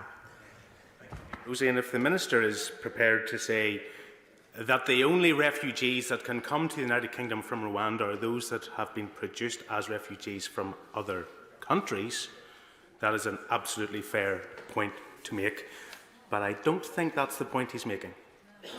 I don't think it is, and I'm very happy to let him intervene again, but I just genuinely don't think that is the point he's making. And the point I am making, that is entirely inconsistent, on one hand to say we'll accept refugees from a country, and on the other deem that country as safe, but I accept our right to do it. And I don't quibble with the government's aspiration that Rwanda is a safe country. I don't quibble with it. I just say there's a complete juxtaposition between, on one hand, saying it's safe, and on the other, accepting refugees from that very same country. And I make the point, Dame Rosie, and I recognise the nature of this committee stage, but I do make the point again to the Shadow Minister. It's not about his valiant opposition at committee stage or at third reading or what passed at second reading. It's about the Labour Party's opposition, which will fold I have no doubt, fold on this bill in the other place. The political choice will be the Labour party's. There is no second session or additional session of this Parliament. There will be no Parliament Act available to pass the Rwanda bill, and it's going to be tortured in the other place. The bill will be tortured in the other place. And the only reason, or the only way it will emerge or emanate from this Parliament is if a political calculation is made by the Labour Party that there's too much political cost in opposition to the bill, and they draw stumps and allow it to pass. And I reiterate that point. I'm saying it very clearly now, and I suspect in a number of months' time, this point that is being ignored today will become quite acute within our political discourse. I thank the honourable gentleman for giving way, and I apologise then. I perhaps hadn't fully understood his point in his question to me when I was making my remarks. It was specifically about the other place. What I would say to him is that Labour members of the other place will give this bill the scrutiny that it deserves, will hold the government to account. And if you take, for example, the illegal migration bill, which ended up going through, got royal assent, in spite of very severe and serious reservations, but we, of course, in the other place, recognise that we have the duty to scrutinise, but also we are responsible for ensuring the proper functioning of Parliament across the board. So I would say to him that I don't think this bill will be treated in any way differently to any other piece of legislation that would go to the other place, at least from the point of view of my colleagues there.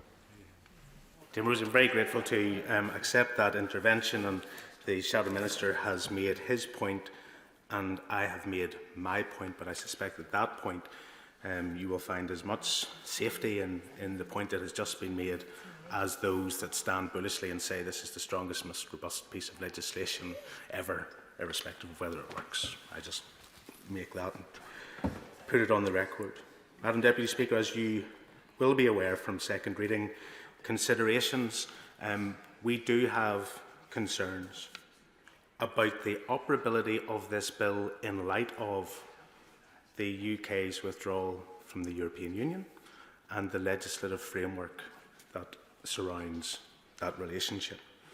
And that's why you'll see in new clause 3, to speak directly to our amendment, you will see a notwithstanding clause, and I know they've had some humour around notwithstanding clauses from the honourable lady from Edinburgh South, or Edinburgh South West. But that notwithstanding clause is there because we are concerned, in contradiction of government's position, that the claims that have been made in this House and the position that the government have deployed is not sustainable legally. And this amendment proposed by us, the notwithstanding Section 7A of the withdrawal agreement, the European Union withdrawal agreement 2018 amended 2020, is important from a principle perspective as a unionist, from a practical perspective, as a member of this Parliament who believes that our immigration policy applies equally across the United Kingdom. It always has applied equally across the United Kingdom. And the concern is that government is blindly ignoring our concerns and allowing a situation to develop that will cause a fracture in the immigration policy which up until this point has applied equally across the United Kingdom. Now, I have engaged with the Minister on this, and I'm very grateful not only for him making the time available, but the courtesy with which he always approaches these issues. Colleagues will recall that we raised this issue in second reading, and the Minister gave a commitment, and fundamentally the commitment that the Minister gave comes in two parts. One, that government has never accepted that the rights chapter of the Belfast Agreement engages immigration policy. And furthermore, the government have in the past robustly defended the position that the rights chapter of the Belfast Agreement does not engage immigration policy, and have won. They have advanced that argument in court and have won. And that argument that the government is putting forward is predicated on Article 2 of the withdrawal agreement, that there be no diminution of rights, for the people of Northern Ireland whenever the United Kingdom leaves the European Union. And as a consequence, given the rights chapter, they say does not apply to immigration. There is no diminution of rights, so this is not captured by Article 2. Now, we engage with the government, and I'm not going to take an intervention at this stage because there's a few elements to this that I want to get out clearly and cleanly, and then I'm happy to take an intervention once I have done so. But the Minister put forward his point. We exchanged positions at second reading about the potential of an updated legal note, and I have to say that in all candour the Minister has been forthcoming, government have been forthcoming with addressing this point to us more formally. On Article 2 of the European Union Withdrawal Act alone, not Article 7 of the European Union Withdrawal Act. And Dame Rosie, let's just be clear about this. We as a national parliament are considering on a national basis our national immigration policy.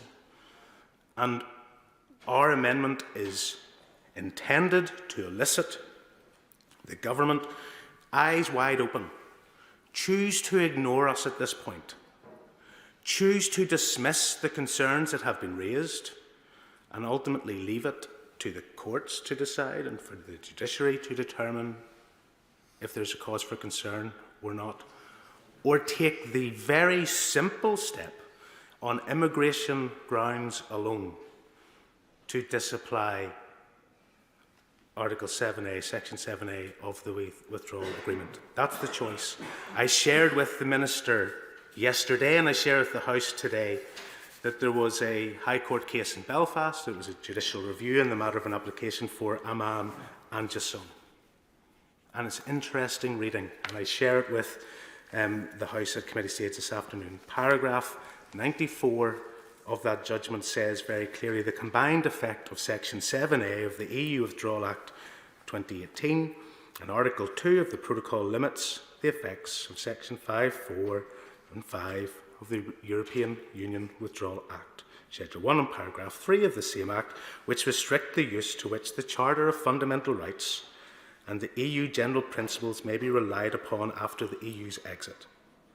This means that the Charter of the Fundamental Rights remains enforceable in Northern Ireland and falls within the ambit of Article 2.1 of the Protocol. And contained within the Charter of Fundamental Rights is Article 18, the right to asylum. So everything we've seen from government has engaged the discussion around the rights chapter of the Belfast Agreement. It has not engaged the consideration that was resolved and shared in paragraph 94 of this Belfast High Court judgment, which has a completely separate legal construction as to how the government's ambition around this Rwanda bill will not apply to Northern Ireland. Now, the Minister said clearly on the floor of the House the bill will apply in full in Northern Ireland in the same way as it does in the rest of the United Kingdom. New Clause 3 is our attempt on the first stage for the government to accept it and rule out the concerns that have been raised, and if they should not do so, then articulate at least their intention, their position, what they believe to be the case, why they believe this interpretation and the judgment from Belfast is wrong. And I raise these issues on a number of levels, Madam Deputy Speaker. As a parliamentary spokesperson on Home Affairs and somebody who's engaged on these immigration issues for a while, as somebody who's voted against previous attempts because I don't believe that they are the right approach, somebody who has voted against this bill at second reading because I still don't believe it is the right approach, but a representative for Belfast, which, believe it or not, and I say this with no alarm or no theatrics, but as a matter of record, that the House of Commons library figures in September pointed that Belfast has the second highest number of asylum seekers housed within our city across the entire United Kingdom.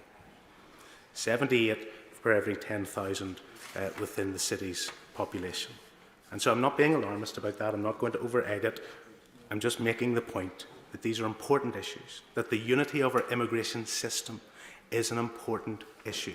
The protection of our borders is an important issue on immigration terms, and heavens knows we've had enough difficulty around the creation of a trade border in the Irish Sea that we are having to deal with, that we cannot casually or mistakenly or through misplaced hope walk ourselves into the creation of an immigration sea border in the Irish Sea because government fails to accept the strength of feeling on this issue, the cause for concern surrounding it, the legal and judicial opinion that has been given that leans into it,